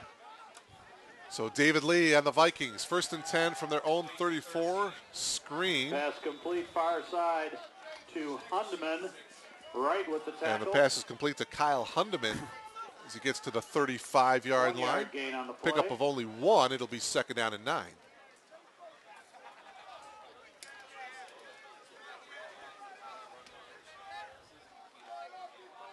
Ball spotted at their own 35-yard line. 2 minutes have gone by here in this third quarter. 28-7 in favor of Elmhurst. Lee looking for the quick down and out. And diving at the 40-yard line is Corbett Ball with the reception. Spotted at the 39. 5-yard gain on about a pickup of 5 to bring up 3rd down and about 4 yards to go. You know, the other thing with the new Augustana look is they just look different physically. Coming off the bus 2-3 years ago, the Augustana team just intimidated you with their size and their brawn and their strength. Across the front line, not a 300-pounder there for Augustana, which is unheard of in years past. A couple of local guys on that offensive line. We'll touch on that in just a second here. 3rd down and 5 for Augustana from their own 39. They fake it to Wood. And the pass complete to the far side to Corbett Ball. And Ball is knocked out at the 48-yard line. Check that, right at midfield. And that'll give the Vikings a 1st down. They'll move the chains. Starting center for Augustana is actually out of Naperville, Kelly Clennon. Mark Constantine, the right guard, is also from Naperville, a senior. And then the right tackle, Andrew Hansen, is also a senior out of Downers Grove. So some local kids on that offensive line for the Vikings. Now here's the unbalanced look that Augustana gave you in the first half. They were running an option away from it. Let's see what they do here. 1st and 10, Vikings right at midfield. Lee will cut back. He's got room. He's across the 40, 35, 30. Lee gets tripped up inside the 20 at the 18-yard line. It'll be a 32-yard pickup by David Lee. Tremendous vision to cut back, and they did go option to the backside. They found something they liked here on the opposite side of the unbalanced look, and Lee able to cut it back against the grain. Wow. I believe that's the biggest offensive gain of the day for the Vikings. Well, they're officially more offensive yards now than penalty yards for Augustana. A 32-yard gain for the So Vikings. it's 1st and 10 from the 18-yard line. Ball going in motion. Lee directing traffic, looking that way. Ball with the reception, and they'll get shoved out of bounds at the 13-yard line. Pickup of 5. And it's John Gruchot out there, number 10. He's been a spot player for the Jays over the last couple of seasons. He's in place of Dane Paul. Not sure if it's a coaching decision or Dane's a little banged up. But either way, it's going to be Gruchot out there on the edge, number 10. 5-yard gain on the play. Corbett Ball, by the way, is now the all-time leading reception for a single season for Augustana. He's got 52 catches on the year. That leads Paul Ander, who had 50 back in 1968. Wood, the ball carrier, straight up the middle running, Wood, and he'll the get ball inside carrier. the 10 to the 8. Janis with the stop for the Blue Jays. Once again, backside of the unbalanced look there. Jays are really First down for overcompensating to Augustana. the 3-receiver side. Inside the 10-yard line. Working power game off the back end are the Vikings. So it is going to be 1st and goal, Tony, here. They spotted right about the 8-yard line, so 1st and goal, Vikings. What an answer by Augustana here. I was just going to say, didn't take them long to get down the field and answer the touchdown by the Blue Jays. But the Blue Jay defense has other thoughts. Fumble! Fumble on the play. Can the Blue Jays recover again? Elmhurst. They do! Oh, my! Second fumble of this second half, and the second fumble recovery for Elmhurst. And the first one out there congratulating the defense is number 8, Dane Paul. There you go. So perhaps a little bit of a message sent to him after the first half, but he's out there congratulating his teammates, and the CCIW gods are smiling on the Blue Jays here today. Boy, oh boy. That has to take a lot of wind out of your sails for Augustana. They drove down nicely. They had a nice run that time on that drive by David Lee. Well, But Lee's they had some fumbled. issues under center here today. They don't often get under center, and that time pulling away from center, he let go of the football and put it on the turf. That's a good point, Tony. Most of the time he's out of the gun. He had to go under center. Not used to being under there. Furco, he is under center for the Blue Jays. On the option, the pitch to Williams. He's got room Williams as he is the ball dives carrier. to the 18-yard line. Alex Schrader was there on the And stop for Schroeder with the Augustana, tackle. but a nice pickup there on first down by Williams. Hey, I'll tell you what kind of goes unnoticed as you're watching a running game. Your tendency is to watch the ball carrier, and Scotty Williams is electric. No doubt you want to follow him, but the receiver's blocking downfield. That time Rodney Payton did a great job boxing off the Augustana defender, and they've done a great job all year downfield cutting Scotty loose. That 9-yard run by Williams, Tony, puts him over the 1,000-yard mark for the season. Officials timeout for a As the measurement. officials call a timeout for a measurement here. And while we got an opportunity, we'd like to remind everybody that tomorrow night, noted sports commentator, author, and longtime Sports Illustrated writer Frank DeFord will be speaking at Elmhurst College as part of the Rudolph Shade Lecture Series, a regular contributor on National Public Radio, and a senior correspondent on HBO's Real Sports with Bryant Gumbel. DeFord will present a lecture titled First down, College Blue Sports, Jays. the Hype and Hypocrisy. His talk will be held at Hammersmith Head Memorial coach Tim Chapel Lester tomorrow and his night at coaching 7 staff would like to p.m. invite the The lecture entire is free community and to open to the participate public. in That's tomorrow the night, 7 team's o'clock, 2011 Frank Elmhurst DeFord. Kickoff Classic. Great To be held speaker. next I've heard summer, him in the August past, and 12th. he's got some great Day-long opinions. event is filled with opportunities to meet fellow Elmhurst So alumni, stop in. That's previous tomorrow night, intern 7 coaches, o'clock close at friends, Hammersmith and Memorial families. Chapel Again, tomorrow that's night. Again, it is August 12th. free More and open to the information public. to follow. Blue Jays do indeed pick up the first down. From the 17-yard line here, Joe Furco again under center. Williams the lone setback here. 9:33 here in the Penalty third, flag on the and the play. give to Williams, but there is a penalty marker down thrown before this play gets underway. Offsides penalty against Augustana. Could be offsides against the Vikings. Great opportunity for the Jays here to kind of throttle things down, go back to the ground game. Nice, long, methodical drive will really take the wind out of these Viking sails. Yeah, Augustana with only 2 penalties in that first half. Here in the second half, they've had a couple of fumbles and now a penalty here. What are we discussing? One guy had offside, the other guy we had a false start. Officials trying to square things up. We'll get the official call here. Well, now they're calling it against Elmhurst. Correction on that penalty. False start The penalty initial call was against a Elmhurst. 5-yard walk-off against Well- Augustana. Now they're changing it, and they're saying Elmhurst has the Even when they penalty. get a call, it goes the other way today. But, the Jays have been playing behind the sticks more often than they'd like here throughout this game. And first and 15 is obviously a lot different than first and 10. From their own 12-yard line here, 3 wide receivers. Williams is the lone setback here for Elmhurst. And Williams gets the call. Williams the ball will carrier. get about 3 yards on the play as he gets to the 16. Looked like number 25, Mitch McGilliard, the junior outside linebacker out of Naperville, made the tackle. I've had the pleasure of watching Scotty Diego now for the with better the part of tackle. 2 seasons. And one of the things that makes him great, and this whole running game is built on his ability to 7-yard cut gain back on the and his play. vision. It's a zone scheme up front. He gets 3 options: press the hole, bounce it, or cut it back. And he's done a great job thus far this season making those reads. 563 rushing yards last year for Scotty, so he's going to double that output this year. Furco straight drop, and boy, the intended receiver, Rodney Payton, he was not even looking at that pass. Incomplete. Well, against the no-back look, Augustana has brought pressure. It's going to force the offensive line to have to make some decisions up front schematically. But consistently, the white jerseys have been coming after Furco when there's no backs in the backfield. This is going to bring up a 3rd down and 12 call here for the Blue Jays from their own 16-yard line. 8:35 remaining here in the third quarter. And you have to protect the football here, does young Joe Furco. A turnover here is the worst possible situation. You have to be able to fight another down here. A punt is not the worst option here. Yep, if you come up short, hey, you just punt it away and play defense.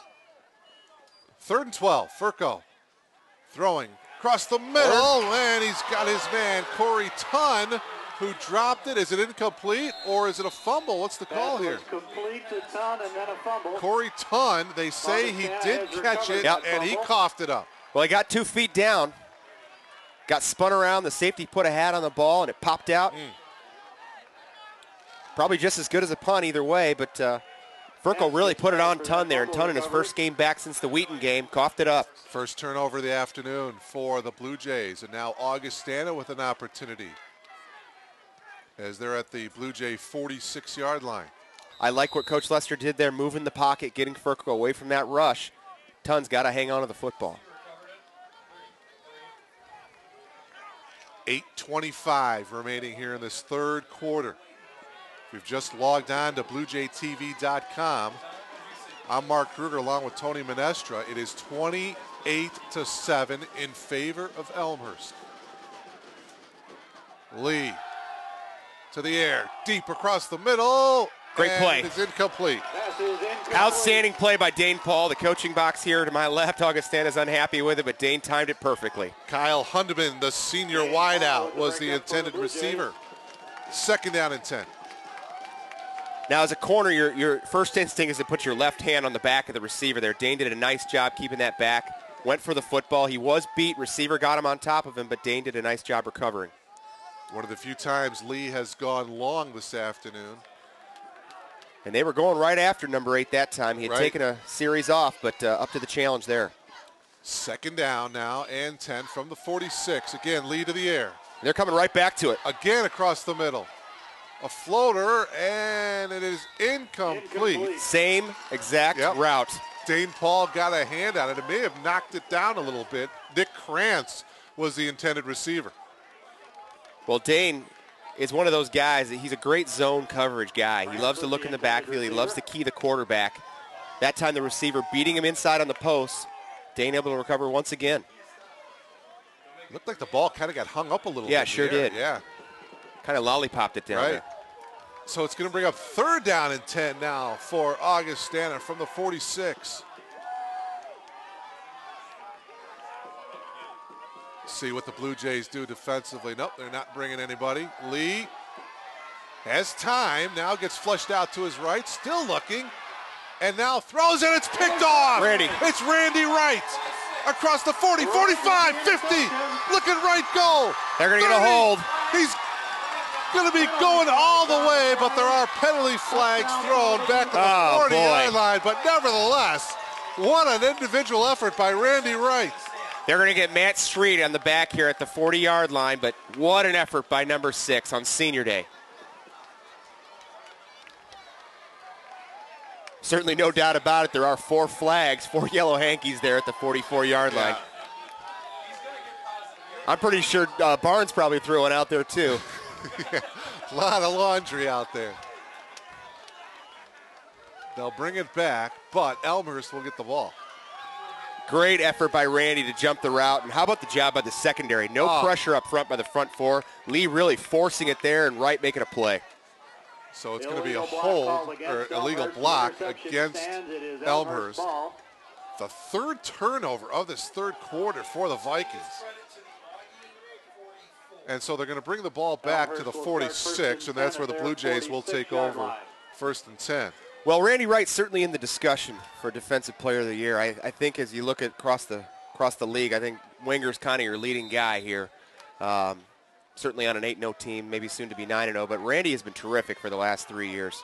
Preseason All-American, All-American back in 2008. Really the heart and soul of this Jay defense. I want to ask you about Randy Wright in just a second here, Tony, as Furco is under center, first and 10. Blue Jays from their own 46-yard line, under 8 minutes to go here in this third quarter. The give is to Williams.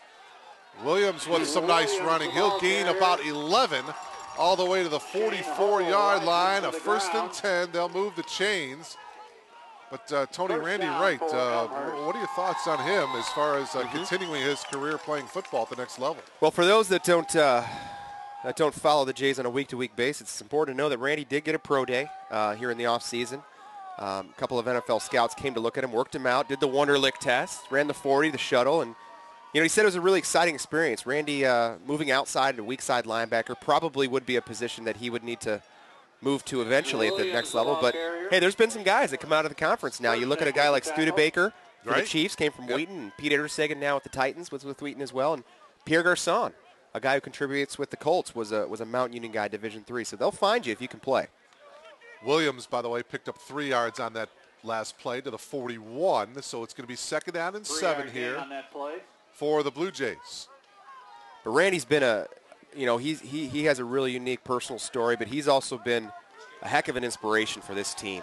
They really lean on him for a lot of the fire that they're looking for, and he's carried them through now the last 3 years.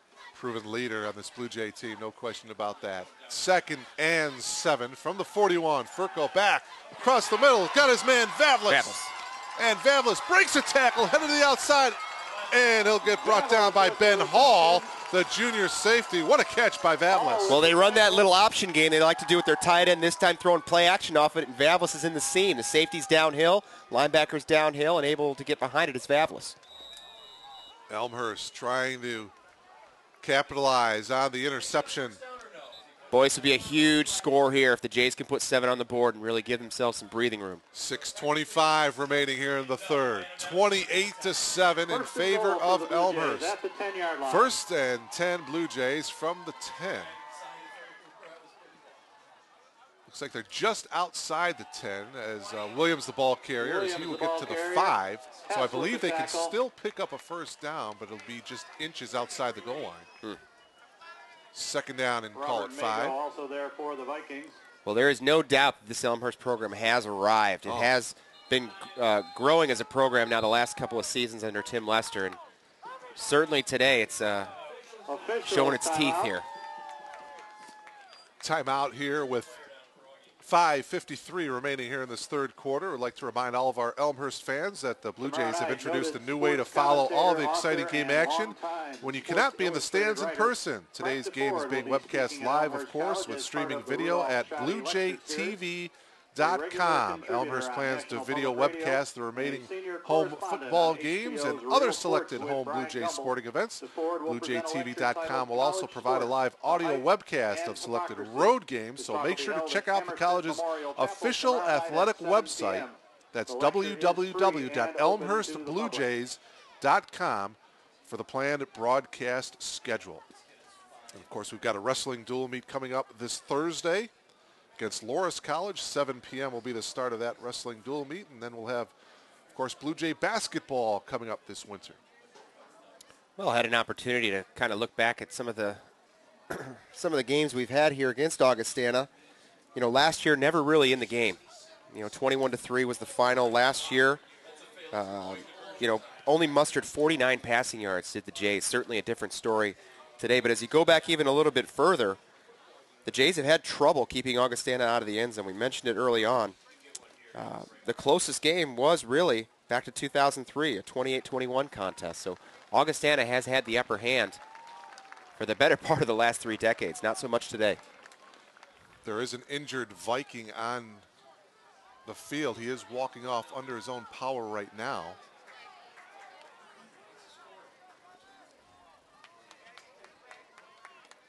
So 5:53 remaining here in this third quarter. Second down and 5 yards to go for the Blue Jays here. Joe Furco, 6'1" sophomore. Under center here.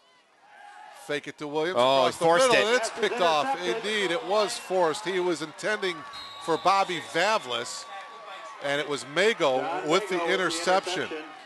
His 4th interception of the season for John Mago. That's one of those plays that you run 6-7 times in practice, and every single time he's open in practice. But Joe's got to be smart enough that time to pull the football down and either throw it away or go to his second read. Force it into Vavlis there, who was buried by white jerseys. So the 2 premier linebackers in the league with interceptions in this quarter, Randy Wright for Elmhurst and now John Mago for Augustana.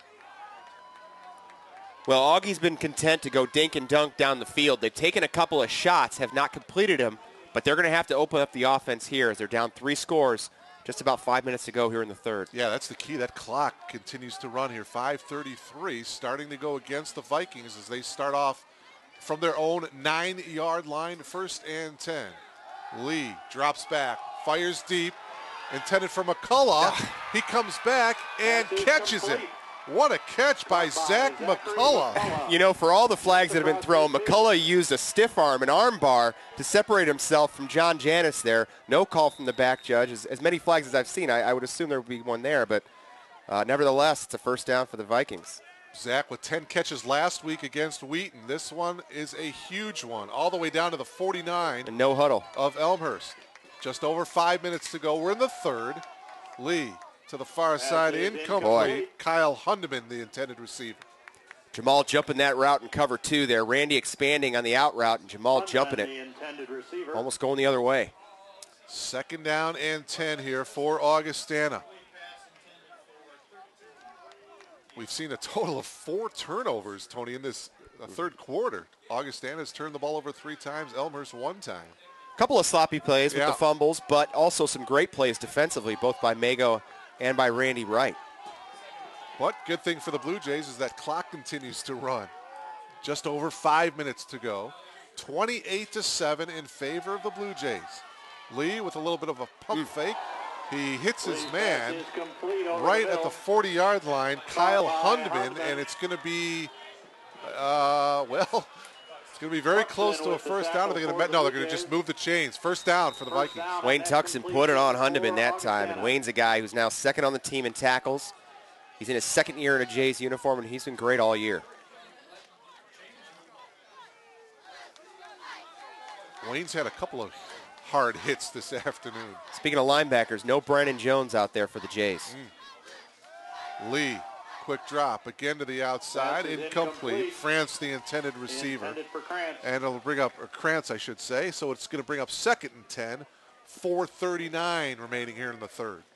Looks like the Jays are going to go with Ryan McGuire, a 6'2", 210 sophomore out of Warren, Gurnee, Illinois, in place of Jones. No word on Jones. Not sure if he's banged up, but I'm sure he wants to get back out there on senior day. 2nd down and 10. Vikings from the Blue Jay 39-yard line. Lee steps back, looking to his left, and Great play. McCullough, the intended Oh, receiver, boy. they're throwing the flag on Dane Paul. Tony, it great looked timing. like he may have gotten there just a second too soon.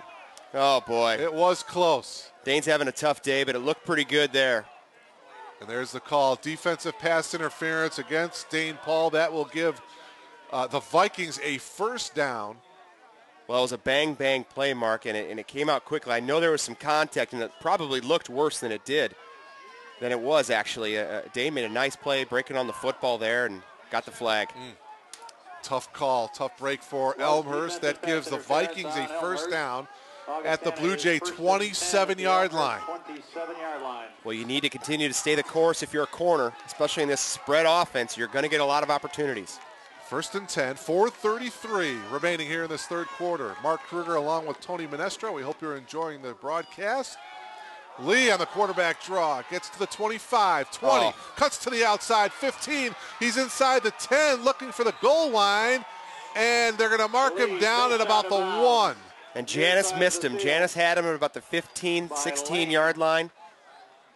Airmailed the tackle on that one, but Lee able to find the end. Well, they're actually going to mark it down at the 2, so a 25-yard pickup by David Lee, and the Vikings 1st and goal. Well, out comes Lane, and in comes the heavy package defensively for the Jays. They've been pretty good in the red zone. As far as red zone defense, they're 5th in the conference. Teams have scored on 19 of 28 opportunities. 1st and goal, Vikings from the 2. Lee, again, under center this time. He'll take it to the left, take it himself. He'll get met by Randy Wright, but not before Lee gets into the end zone. Lee, the ball carrier. 2-yard touchdown run by David Lee makes the score 28-13. Well, a big play, a big penalty, and before you know it, the Vikings turned over field position and got on the scoreboard. So Arnie Fitzwater will come in for the extra point attempt. Fitzwater to attempt the extra point. To make it 28-14. See if they can't break through here and get a block. Kick is in the air. They do not, and it goes through the uprights, and it is indeed 28-14 in favor of Elmhurst. 3:57 to go here in the third. Well, they haven't started the engines and the buses out to Rock Island yet, No. and you're going to have to play a quarter and a half of football here to keep Augustana down.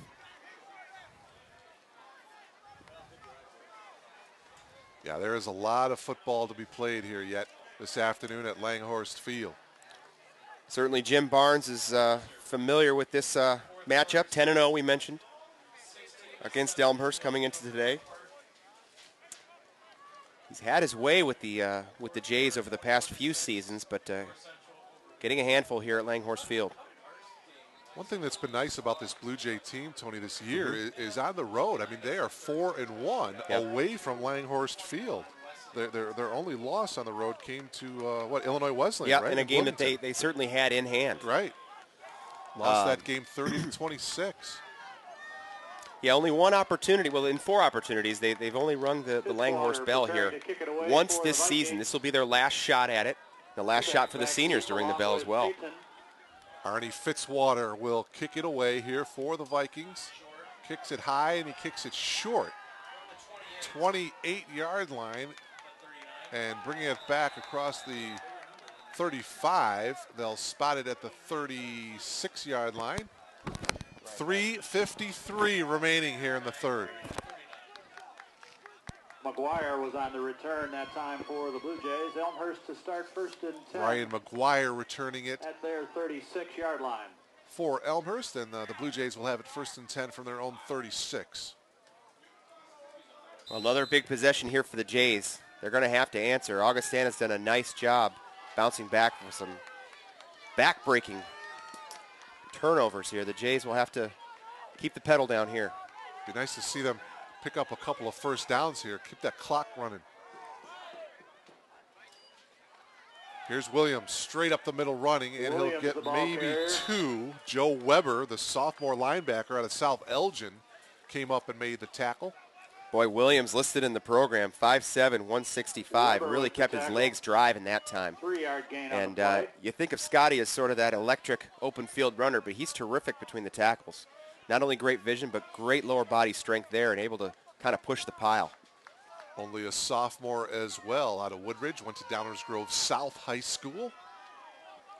2nd and 7. Blue Jays from their own 39-yard line.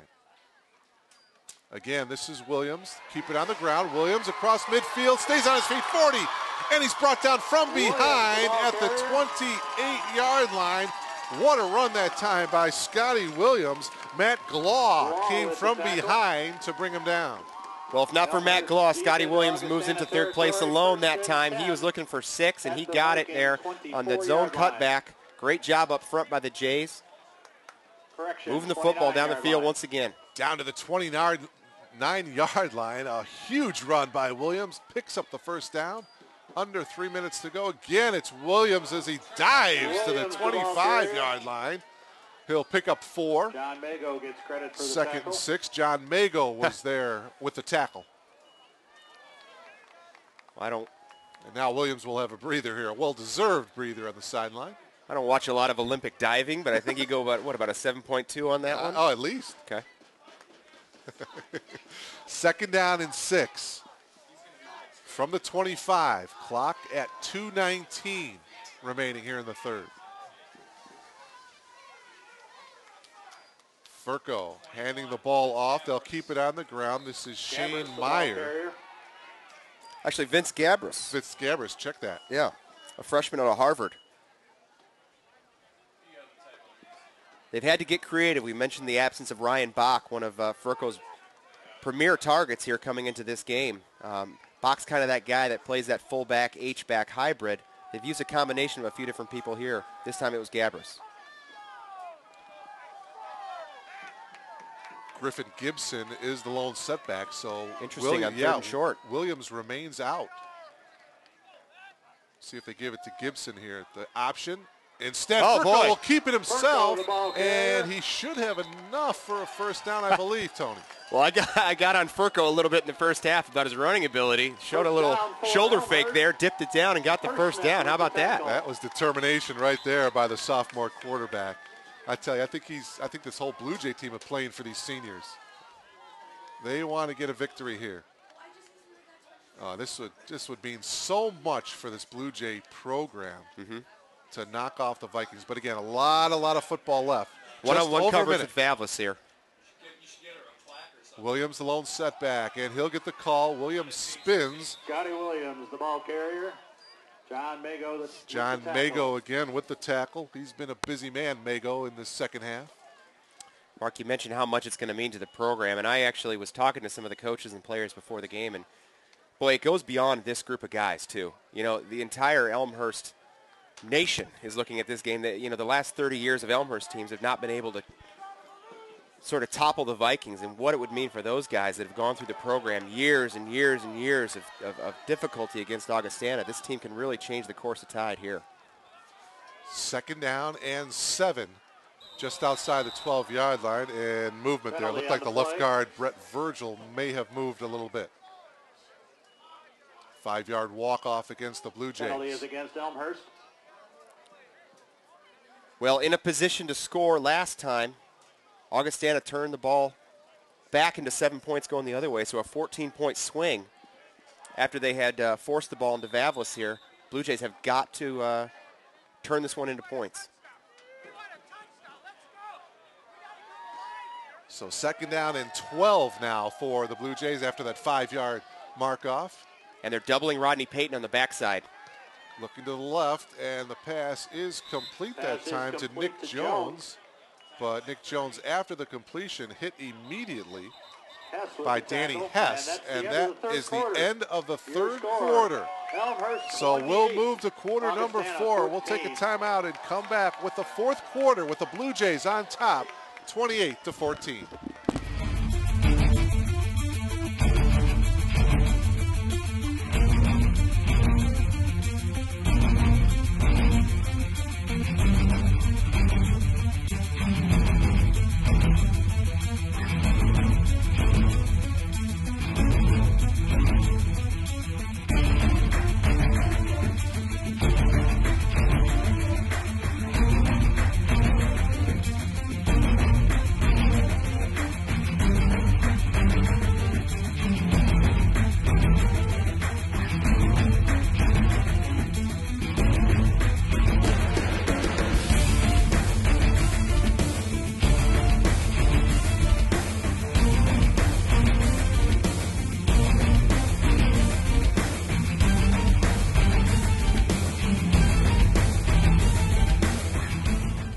Welcome back to Langhorst Field. Mark Kruger along with Tony Menestra. Final 15 minutes of this one about to get underway.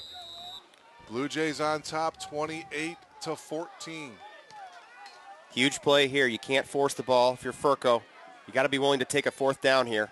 3rd down and 8. The pitch to Williams. He bobbles it, and now he's just got to manufacture something. Oh. As he spins in a penalty marker thrown. It could be a face mask against Augustana. That would give the Blue Jays a 1st down. Little flip 90 play out of it. They ran a jet sweep to Payton earlier in the game, showing a little bit of that action here and getting it out to Williams. Looks like they're going to get bailed out on a face mask. This would be Well, huge. there's no more 5-yard penalties in the face mask. They're all 15. Officials talking things over at the 15-yard line. Looks like it'll probably be half the distance. Mark, taking a look at some stats here as we have a minute. How about 95 yards for Augie total? Total offensive yards. I'm sorry, rushing yards. Rushing yards. 121 passing. Puts them at 216. Coming into the end of the first half there, they were at 81. So really opening up the offense here coming into the second half. Elmhurst on the other side of things, 332 yards. So able to move the football against this Augustana defense. A defense that came in this week, 2nd in the conference. So we're just figuring out where they're going to spot the ball after the face mask penalty against. They're going to spot it at the 6. Well, it's a half the distance penalty. Should be a 1st down. It is first and goal here from the 6.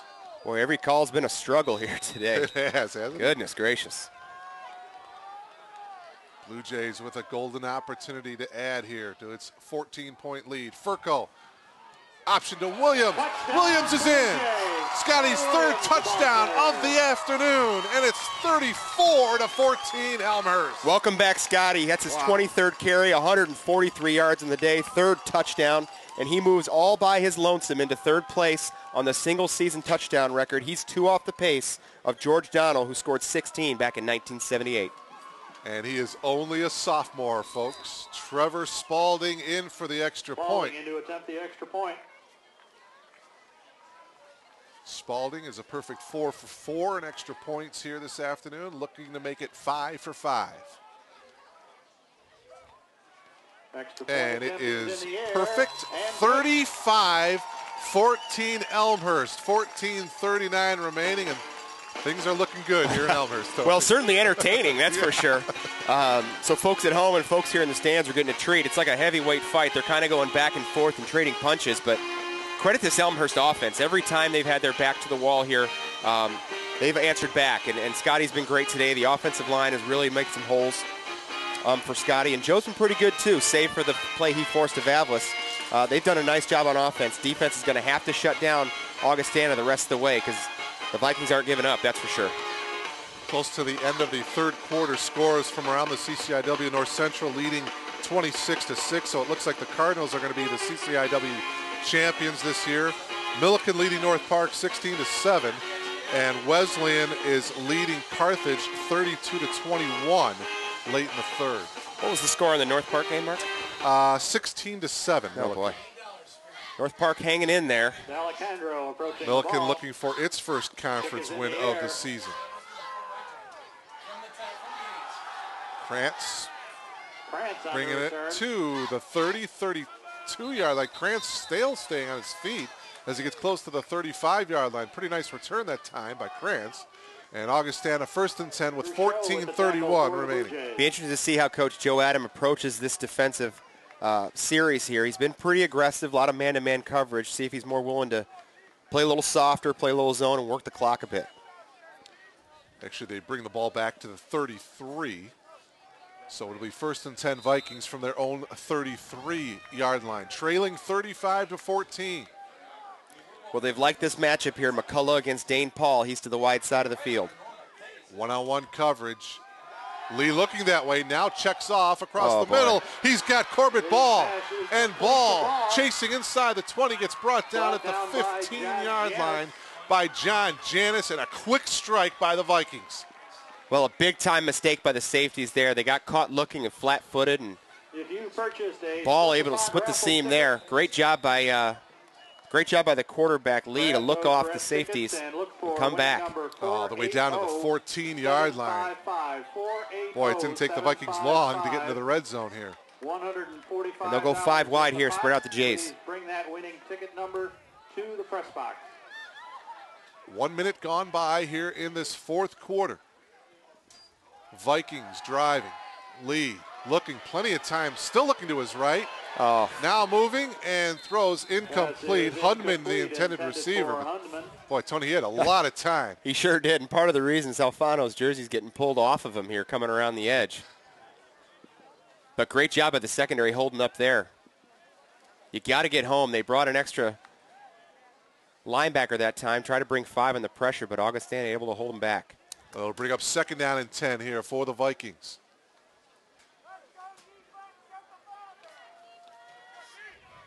Blue Jay defense trying to hold one more time here. Back to the walls here. They go trips into the boundary, single receiver to the wide side of the field, and now they'll even it up. Ball in motion. Lee looking to Ball. Instead, he's going to go to McCullough in the end zone. Oh, boy. Feet got tripped off, and it looks like they're going to call John Janis with interference.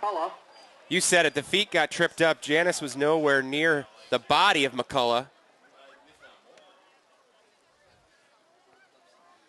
And the penalty flags have just been killing Elmhurst today. Well, boy, oh boy. 118 yards of penalty yardage against the Blue Jays so far in this game. It's amazing they're in the position they are, up 21. I mean, that play, Tony, their feet just got tangled up. How could that be interference if the feet just got tangled up and you fall down? Well, typically it's a half-distance call, but the play was in the end zone, so they'll mark it at the 2 on the far hash. Second and goal. Bring that ticket to the press box. 13:45 remaining in this one. Again, it's been 31 years since Elmhurst has knocked off Augustana. David Lee under center goes to the right, and it looks like he is not going to get in as he gets down to the 1. Well, they go QB sneak with it here out of the tight formation.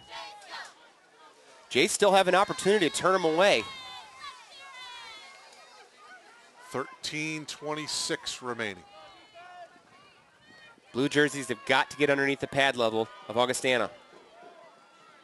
David Lee under center here now for the Vikings. Wood, the lone setback. It's going to be Lee battling for the end zone, and he got in. Touchdown, Augustana. David Lee from 1 yard out Lee, the ball carrier, to make it 35-20. 13:09 remaining. Dangerous spot here now for the Jays. You're allowing a team to hang around. That was Yes. a 4-play, 67-yard scoring drive for the 4 Vikings. plays, 67 With 1 yards. minute and 30 seconds. Into attempt And the extra important thing point. is it only took a minute and a half for the Vikings to score. Boy, the level of emotion as it kind of goes up and down and from sideline to sideline Coach Tim Lester has to keep his guys steady here. Fitzwater in for the extra point, in the and air. it is good. So it is 35-21. 13:09 remaining, and hold everything here, folks. Augustana 21. Well, Augie's only been forced to punt one time in the game, and that was in the first quarter. And they've shown an ability to move the football quickly down the field, not taking any time at all to close the gap to 14 there. Still over 13 minutes to go in the game, and you have to think that Augie will get at least 3 or 4 more possessions the way this is going. The way this is going, yeah, absolutely. Blue Jays see if they can put together, well, they would like to put together a long, sustained drive, get a couple of first downs. Well, Augustana knows that as well, and certainly they'll commit 8 to the box to stop Scotty Williams here and not allow him to grind out the clock. Two back and Peyton back deep. Ultimately, you're going to have to make some plays, Joe Furco, Yeah. in the play-action game and be able to move the sticks. Fitzwater getting ready to kick it Fitzwater away. to kick off from his own 30-yard line, back deep for the Blue Jays, Rodney Payton. Kick is in the air. And instead, it's going to be Two two back back from the 7-yard line. from his own 7 across the 20-25. And they'll get tripped up at the 27-yard line. That's where the Blue Jays will take over with 13:04 remaining here. Well, one of the big stories today, Mark, is, coming into today, Augustana, you take a look at their defenses. How about third scoring defense, only allowing 17 points a game? We've doubled that. Total defense, 274 yards, had that in the first half. And then rushing defense, they're third in the conference, allowing 113 yards a game, and Scotty Williams is at 146 on his own. Furco hands it off to Williams. Williams across the 30, brought down at the 33-yard line. Once again, it was John Mago with the tackle. Pick up a 5.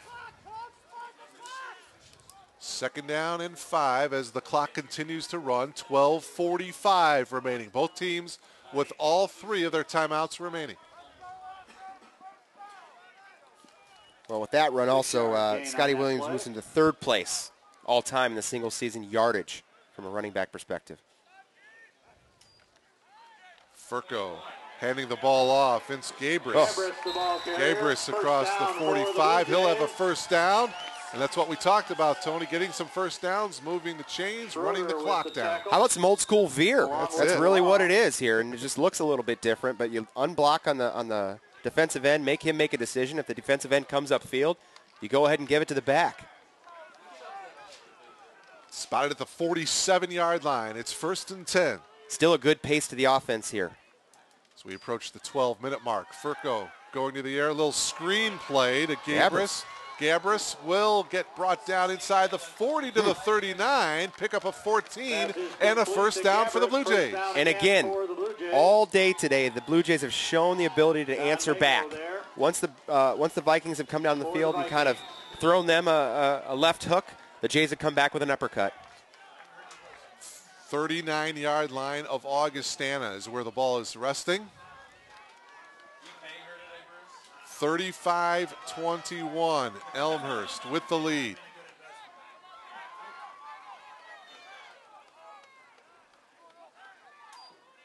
Furco, the screen here to Peyton. Peyton has a blocker ahead of him as he spins nicely to the 31-yard line, and a flag coming in at the end of the play. John Mago with the tackle. Rodney Payton with the screen. This could really go either way. They might get Personius coming in late, topping off the play. Yeah, it was. Big Eric, number 59, the senior, came in towards the end of that play for Elmhurst. Well, certainly the Elmhurst sideline unhappy, so I'm assuming it's going the other way. Yep. And it is indeed going against the Blue Jays. And that's really unnecessary. Personal foul. That negates a great effort by Rodney. Rodney able to fight through the play, and Personius really coming on at the end there. That was a tough call. Eric needs to be better than that. He's a fourth-year guy. A senior, maybe a little too pumped up on that play, huh? Yep. Brings the ball all the way back to the 46.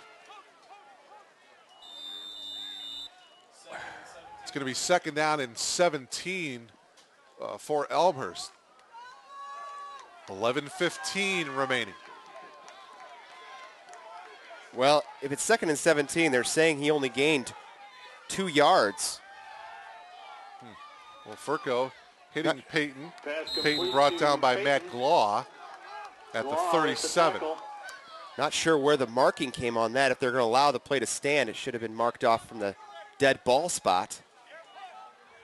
Well, they're going to spot it actually at the 36. In effect, it was a 25-yard penalty. Yeah.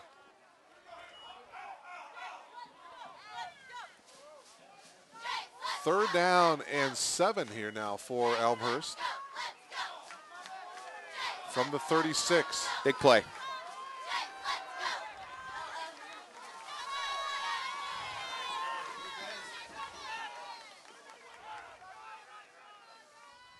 Furco, pitch to Williams. Williams looking for some blocking, and he's not going to get there. It was John Mago again coming up to make the tackle, a gain of just about 2, and it's going to be 4th down. I think you got a punt here. Yes, I agree with you. And you got to protect. The Vikings have gotten home here a couple of times, just a few inches away from Lesueur's foot as he's taken some time here getting rid of the ball. Hunting unit on the field for the Blue Jays. It's going to be on the defense. Now, the defense coming into this season was the strength of this team. Lesueur to kick it away. Some great senior leaders on there. They're going to have to do it again. We'll see if Brian Lesueur can pin the Vikings back deep. And they're looking for the block. They weren't going to get it. Oh, it great. takes a Blue Jay roll, and they're going to down it about the 3. Oh, it's going to dribble into the end zone. And they have to control it outside of the end zone. Okay, boy, Augustana touchback. will start 1st and 10 Wow. at their 20-yard line. Yeah, it looked like it might have been McGuire that got his hands on it first, but it kind of slipped through the cracks there and crawled into the end zone. 1st and 10, so the Vikings will take over from their own 20-yard line with Huge break. 9:37 remaining. Well, it's on you as the defense now. Boy, that's it. The Jays will go with their joker look, their nickel package. Dane Paul, Randy Wright, Kyle Demas, the 3 seniors on that defensive unit. 1st and 10 for David Lee and the Vikings from their own 20-yard line. Screen. Lee, screen pass to Robert Wood. And Wood to the Pass is 27. complete to Wood. Pick up 7 yards on the play. It'll bring up 2nd down and 3. Well, nice design. Get it spread out. And Johnson with Work the screen underneath the Wood. And Wood is a guy that we haven't really called a lot here. The ground game's sort of been 7-yard gain bottled on the up play. here. Again, it's David Lee out of the gun as we approach the 9-minute mark of this one. 35-21 Blue Jays. Lee, pump fake, looking to McCullough, and it is incomplete. Pass is incomplete. Dane Paul was right there, nearly picked it off. Outstanding position by Dane that time. He was on top and inside of the receiver, still forcing it up to McCullough. Dane, great job there. He also had safety help coming over. Looked like Janice. It'll bring up 3rd down and 3 for Augustana. Well, I got to ask you, Mark, are you in 4-down territory at this point in the game? I was just thinking about that myself. First things first here, this 3rd down situation here. 3rd and 3, plenty of different things to do here if you're the Vikings. But it looks like a passing situation. It's David Lee again out of the gun. Under 9 minutes to go. Lee setting up the screen. And not Randy Wright. Randy Wright, it's going to be Pass short. is complete Right to back to the Ball. line of scrimmage, and it's going to be Wright with the 4th tackle. and maybe 3, 4th or 2. Maybe he got in a 4th yard. down. Well, they had the right idea. They saw Randy coming off the edge, and they threw rocket screen underneath it. But Randy, so savvy, backs out of the play and hog-tied the receiver for Augustana. Great play. And the Augustana Vikings calling a timeout, and they're going to talk things over here as to what to do here on 4th down and 2 from their own 28-yard line. I believe you have to go. I believe if you kick it away, you're going to lose 2 or 3 minutes. You're still down 2 scores. The way that Williams has been rolling against your defense here, I don't think you have any choice but to try to get the 1st down right now. Well, Coach Jim Barnes and his coaching staff talking things over. And one of the things, too, Tony, I think is how well have you been moving the ball in this half? And Augustana has been moving the ball fairly well, so you've got that in your favor. And I might agree with you. I may go for it here as well. Well, at some point in the game, you have to look at the clock, and you're down 2 scores. If it's a tie ball game, obviously a different situation. But 8 minutes and 41 seconds remaining. 35-21 in favor of Elmhurst. We thank you so much for logging on to BlueJayTV.com. Mark Kruger along with Tony Minestra bringing you all the action here from Langhorst Field in Elmhurst. Just an absolute gorgeous afternoon for football. 16, North Park 7. Good weather for family day here. I know a lot of the at-large student body has invited their family up to campus to not only see the game but experience the campus life here for the weekend. And well, right now, Alex Schrader is in there, Tony, so they've got their punting unit in there, and now the Blue Jays see that, and they call a timeout. little chess game back and forth yeah. here. So each team calling their first timeout of the half. Each team has 2 timeouts remaining. Well, the way that Augustana runs their punt team, it kind of has a built-in fake mechanism to it. They like to run 4 and 5 wide out of it. Now, they'll roll the punter out and give him a run-pass option.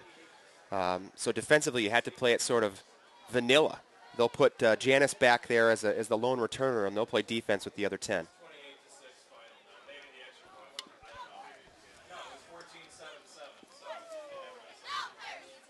Do have a final in the CCIW. Milliken did defeat North Park this afternoon. So Milliken with its first conference win of the season. Boys, we went down to Decatur and tangled with Milliken. Didn't have to deal with Dion Wilson, the conference's leading rusher, and then Luke Hockaday, who's out for the season with concussions. I think if you get those 2 guys going the whole season, maybe a different story for the Big Blue. Another final out in Wheaton. North Central did knock off the Thunder this afternoon, so the Cardinals remain undefeated. All right, here we go. Yeah, you got to play assignment football here. Alex Schrader to punt it away here for Augustana, we think. Again, Tony mentioned he'll roll a little bit before he punts. There it is, and he does indeed punt it away. Low line drive punt. Janis comes up from his own 37, 40, 45, tackled from behind, and his forward progress brings him to the 49. Fearless. John Janis is fearless. For 2 years now, we've seen him field balls that maybe you question a little bit, but John always makes you feel good about it after the fact. He's willing to run it upfield and doesn't like a lot of fair catches. Ball right at midfield for the Blue Jays. So they've got the ball. They've got a 2-touchdown lead here, 8:33 remaining. Well, I'm pretty sure everyone in the stands and everyone listening at home could probably call the next 3 plays. I put it in the belly of Scotty Williams and let him go at it. He's the lone setback here for the Blue Jays. Joe Furco under center from midfield. 1st and 10 Blue Jays. Furco indeed gives it to Williams, and Williams does not get back to the line of scrimmage. He coughed up the ball, I believe. Whistle blew. The whistle blew. Vikings say they have it, but again, the whistle may have blown before he coughed it up, and indeed it did. But it's going to be a loss of a yard. So all that, it's 2nd and 11. Well, Augustana and Jim Barnes certainly know that Coach Lester would love to just run out the clock here. So they've committed 8 to the box. That leaves an uncovered wide receiver. That time it was Rodney Payton in the slot. It may be a good option just to sling it out there as kind of a longer running play, so to speak. 2nd down and 11. There it is. There's the screen here, and it's Tunn across the 50 to the 49. He'll pick up maybe 2. It's going to bring up 3rd down and long. Yeah, it's just an extended handoff. It'll go down in the books as a reception, but, able to sort of get outside the box there and open things up. And again, a punt's not terrible here. To pin him down again and work some more clock is not the worst thing in the world. From the 48-yard line of Augustana, 7:20 remaining. 3rd down and 9. Furco looking for a 1st down, and it's tipped. Tipped nicely by Mitch McGilliard. Rodney Payton was the intended receiver, and it's going to bring up 4th down. And Rodney had great position on the safety there. They ran a little high-low, ran the tight end underneath, and Randy blew off the top. Safety was late getting over. Great job getting a hand on it. And now Brian DeSuer will come in to punt it away for the Blue Jays. That clock cannot run fast enough. Stop now at 7:12. Keep looking at it. It's not going down fast enough. Kyle Hudman is back deep for the Vikings. But the danger is, coaching staff-wise, you can't look at the clock. You got to continue to play the game. Yes. Lesueur gets off a nice punt. Hudman, fair catch signal, and he does at the Hudman with a fair 14-yard line. Augustana will That's start where first and Augustana 10 will at their take over. 14-yard 7 line. minutes and 5 seconds remaining. Well, so far the story, Mark, has been the 4 fumbles lost by Augustana. Yeah. The biggest of them, I believe, was the muff punt. Having stopped Elmhurst in pretty good position to sort of take the football back down the field, and the muffed punt there gave Elmhurst a 2-score lead. Another big play was that interception by Randy, Sure. by Randy Wright, the leader on this defensive unit, a senior. So the Blue Jay defense seeing what they can do once again here. David Lee calling out the signal here for the Vikings. 1st and 10 from their own 14. 2 wide receivers on either side for the Vikings. Lee comes out, flushes, pointing, directing traffic, throws, and it is caught by Kranz. Boy, a lot of contact. At the 40-yard line, Nick Krantz with the reception. Pass caught by They're going to get Krantz. Demas late coming over top of the play, but there was a heck of a lot of contact down here. There is a penalty marker down. We'll see what it's all about. Krantz with a great reception. Looked like he flat out pushed down the corner to make the play there. Goodness gracious. Get the call from Kevin McMurray here. Personal foul against the Blue Jays after the catch. After the completion. So the current spot of the ball is at the 40, so after that it's going to go down to the 25? Oh, my. Unbelievable. No doubt on the penalty. Demas did come over late, but my issue was with the no call. They've been so tight with the flags and so willing to throw the flag there. That time the receiver absolutely chucking the corner down to the field. So they do. After the personal foul, it is spotted at the 25-yard line. David Lee, 1st and 10. Looking across the middle, overthrown, and is picked off by Kyle Demas. Demas across the 25 to the 27, the senior safety. And he with atones. the pick. Yeah, he atones for the penalty there, and the senior on senior day makes a huge play. They had the right idea at Augustana. Lee just overthrew his man. They went down the seam, and Demas is in the right place at the right time. Blue Jays 1st and 10. That is that the 4th or the 5th turnover by Augustana this afternoon? 6th turnover, man. Wow. So the Blue Jays, 1st and 10 from their own 29-yard line. More importantly, 6:34 left to go on the clock. Williams is the lone setback, and they will give it to Scotty. Williams, the ball carrier. Barrels ahead to about the 33, 34-yard line, pick up a 5. Well, 30 years of Blue Jays hanging in the balance of this outcome here. Boy. Again, it has been not since 1979, folks, that the Blue Jays have defeated the Vikings. On the verge here this afternoon. 2nd and 6. Blue Jays from their own 33. Furco, again, it's Williams. Williams bounces it to the outside. He's got to the 40 to the 43-yard line.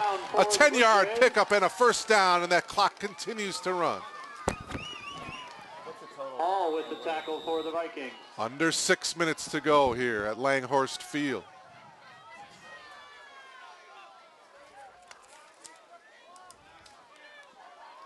Blue Jays looking to hang on here and get its 6th win of the season.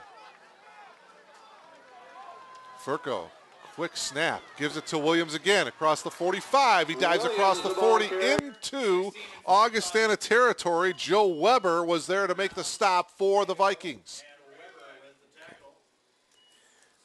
Well, Scotty's up to about 1,100 yards now. He's all by himself in 3rd place.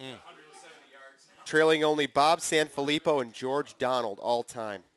He needs Mark, he needs only about 50 yards to break the all-time record. He's at, what, about 170 yards 165, right now? 165. Yep. Scotty Williams, a breakout game after a tough game running the ball last week against North Central.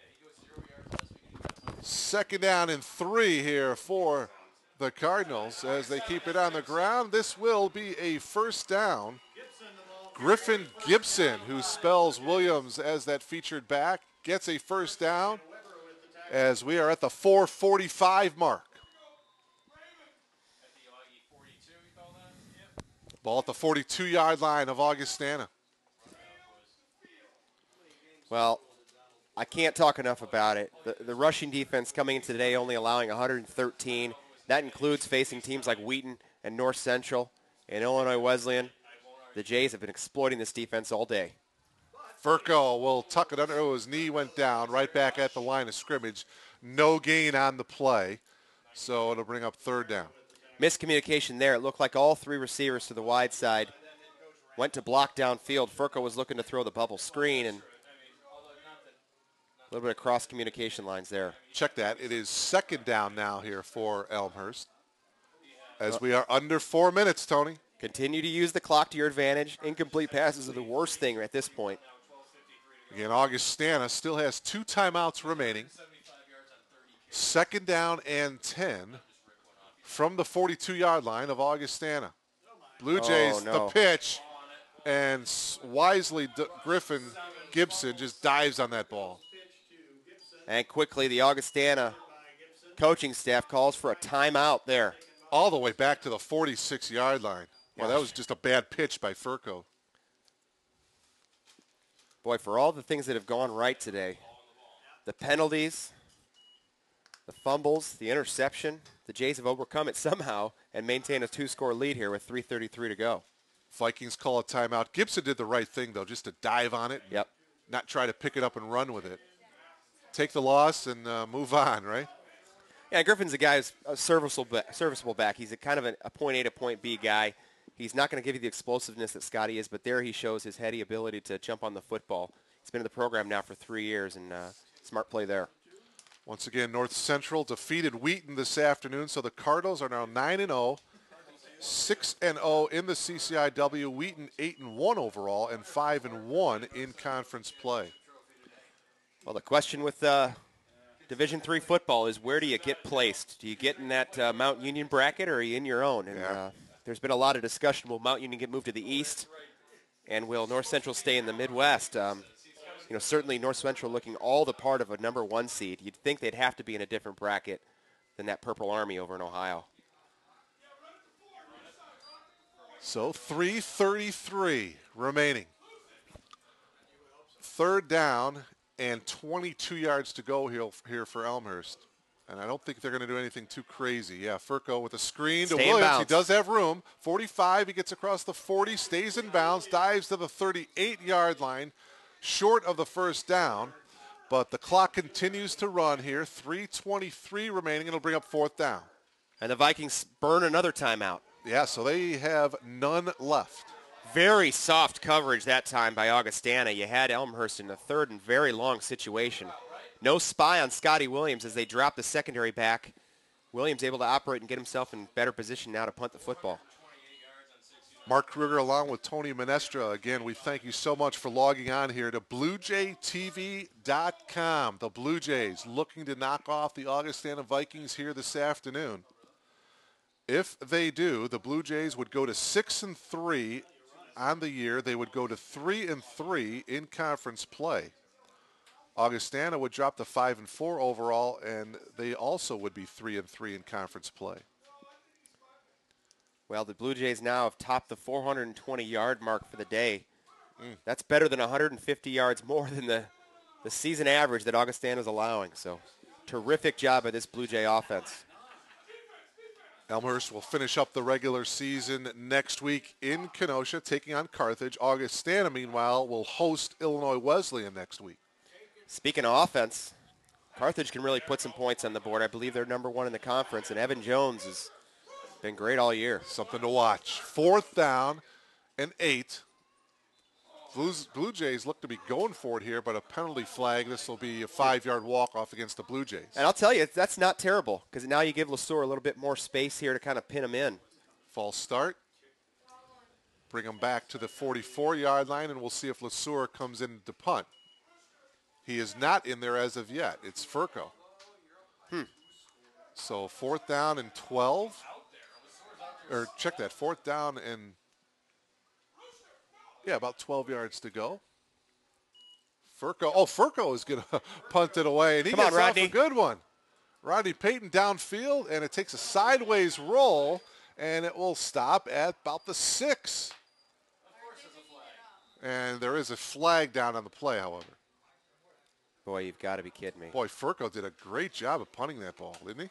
Vikings have had every opportunity via the flag to regain the lead here, depending on where this flag is at. Well, now the officials are all going to congregate. Clock is at 3 minutes and 11 seconds right now. Well, it looks like they're going to keep the ball at the 6-yard line. It'll be 1st and 10 Vikings from their own 6. Play stands. Augustana So the starts play 1st and the punt 10 does at their stand. 6-yard line. So the Vikings have to go 94 yards here to punch it in. They've got the clock against them, and they also have no timeouts remaining. Well, you pin your ears back as a defensive lineman and get after lead now. You know the ball's in the air. 35-21 in favor of the Blue Jays. Pass complete here to the near side. That's number 81, Jason Wagner with the reception. Randy Wright was a step away from cleaning Lee's clock there. He tripped up, got free. Gain of 4 yards on that reception, so it's 2nd down and 6 from the 11-yard line. Almost the exact same play, same result. This time it's Kyle Hundman, though, with the reception. And Hundman will have a 1st down. Tackled there on the play by Lane. The clock will stop just momentarily until they can spot the football. 1st down for Augustana. Once they pull down that arm, the clock will get rolling again. Now it's continuing to roll here. 2:45 and counting. 1st and 10 Vikings from their own 17. Lee looking to his left, throwing across the middle is incomplete. What a huge hit by Demas. Whoa. Demas pulled off of it there a little bit. He had him dead to rights, and he put a shoulder in him. Intended for Abbey. Keith Abbey, the intended receiver, the tight end. Oh, Demas was there to make the hit. Mark, I'm watching a little bit of the line play, too, here, and they're cutting Randy Wright every single time. They're bringing Randy off the left, off the right. He's coming in the A-gaps. They're just letting him get after the passer at this point. 2:36 remaining. 3 wide receivers to the bottom. 2nd and 10. Lee looking. Thought about it. Now it gets flushed here to the near side. Still looking to throw. Now does. And the pass is incomplete. Corbett Ball was the intended receiver. Jamal Lane was there on the coverage. Nice job by Jamal. And just as I mentioned, Randy rushing the passer, they dropped him into the deep middle where they were looking to go to the seam, and Randy took it away. 3rd down and 10 now for the Vikings with 2:26 remaining. Well, you can feel it here. This series of plays is going to determine the outcome of this game for sure. You got 2 downs as a defense to turn away the Vikings and secure the victory. 3rd down and 10. We'll keep an eye on Randy Wright and company. We'll see if they bring the linebackers in. Ball goes in motion. Lee throwing across the middle. He's got his man at the 40-yard line. That's going to be a 1st down for the Vikings with the reception there is number 81, Jason Wagner. Little dig route coming underneath the safeties there. Great protection picking up Randy. Wright came into the A-gap, and they cut him down. Hurry up offense here. Just over 2 minutes remaining here for David Lee and the Vikings. 1st and 10 from their own 40. Lee and the catch made by Corbett Ball. Tackle there by Jamal Lane. A gain of 3. Clock continues to run. We're under 2 minutes. That's called jump 2 coverage. You're in cover 2 there. Once the number 2 receiver shows to the flat, Jamal jumps it, almost had a play on it. Again, the Vikings with no timeouts. 2nd down and 7. Lee again out of the gun, looking to throw deep to the left, and it is well overthrown, incomplete. It was Jason Wagner, the intended receiver. Kyle Demas was there on the coverage. Well, how about this offensive line? They've done a nice job keeping the Jays off of Lee's back here. He's had plenty of time today. I don't know if the Jays aren't just better off playing coverage with 7 or 8 guys here. Yeah, you're right. That offensive line for the Vikings, they have held the Blue Jays. I don't think they've sacked Lee this afternoon. Well, they come into this week only allowing 14 sacks, and they throw the ball a lot, as we've mentioned. 2nd down and 7 now. From the 43, and movement on that right side. McCullough moved prematurely. This will be a 5-yard penalty against Augustana. Certainly the crowd has risen up now. Penalty against Augustana. I'm sure you can hear it kind of through the mics here a little bit, but there's a lot of energy here at Langhorse Field. 5-yard mark off. It'll bring up 3rd down and 12.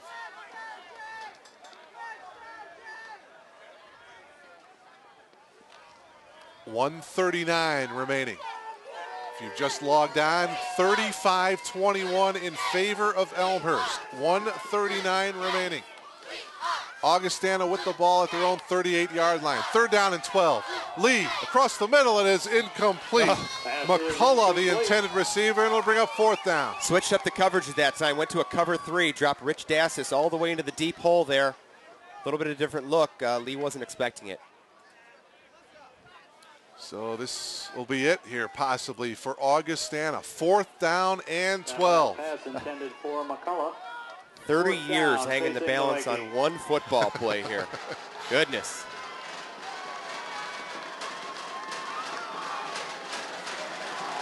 All right, here we go. The Vikings break their huddle.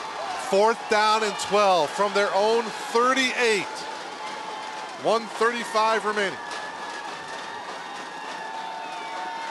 Lee looking across the middle. Nope. He's got his man, that's Wagner, but he's going to be short of the 1st down. And the Blue Jays will get the ball back on down. And the Augustana Vikings have burned their timeouts in the last possession, stopping the clock. The Jays are going to be able to milk this thing down and get a victory. They'll be able to take 2 knees, and this one will be over. The 31-year drought will come to an end. How about that? Here this afternoon. On senior day. Some big plays by the seniors, too. Brandon Jones, a fumble recovery. Randy Wright, the big interception. Kyle Demas, a big interception. What a day for these seniors. So Joe Furco will take a knee. The clock will wind down. It's at 1:26. Furco takes a knee for the Blue Jays.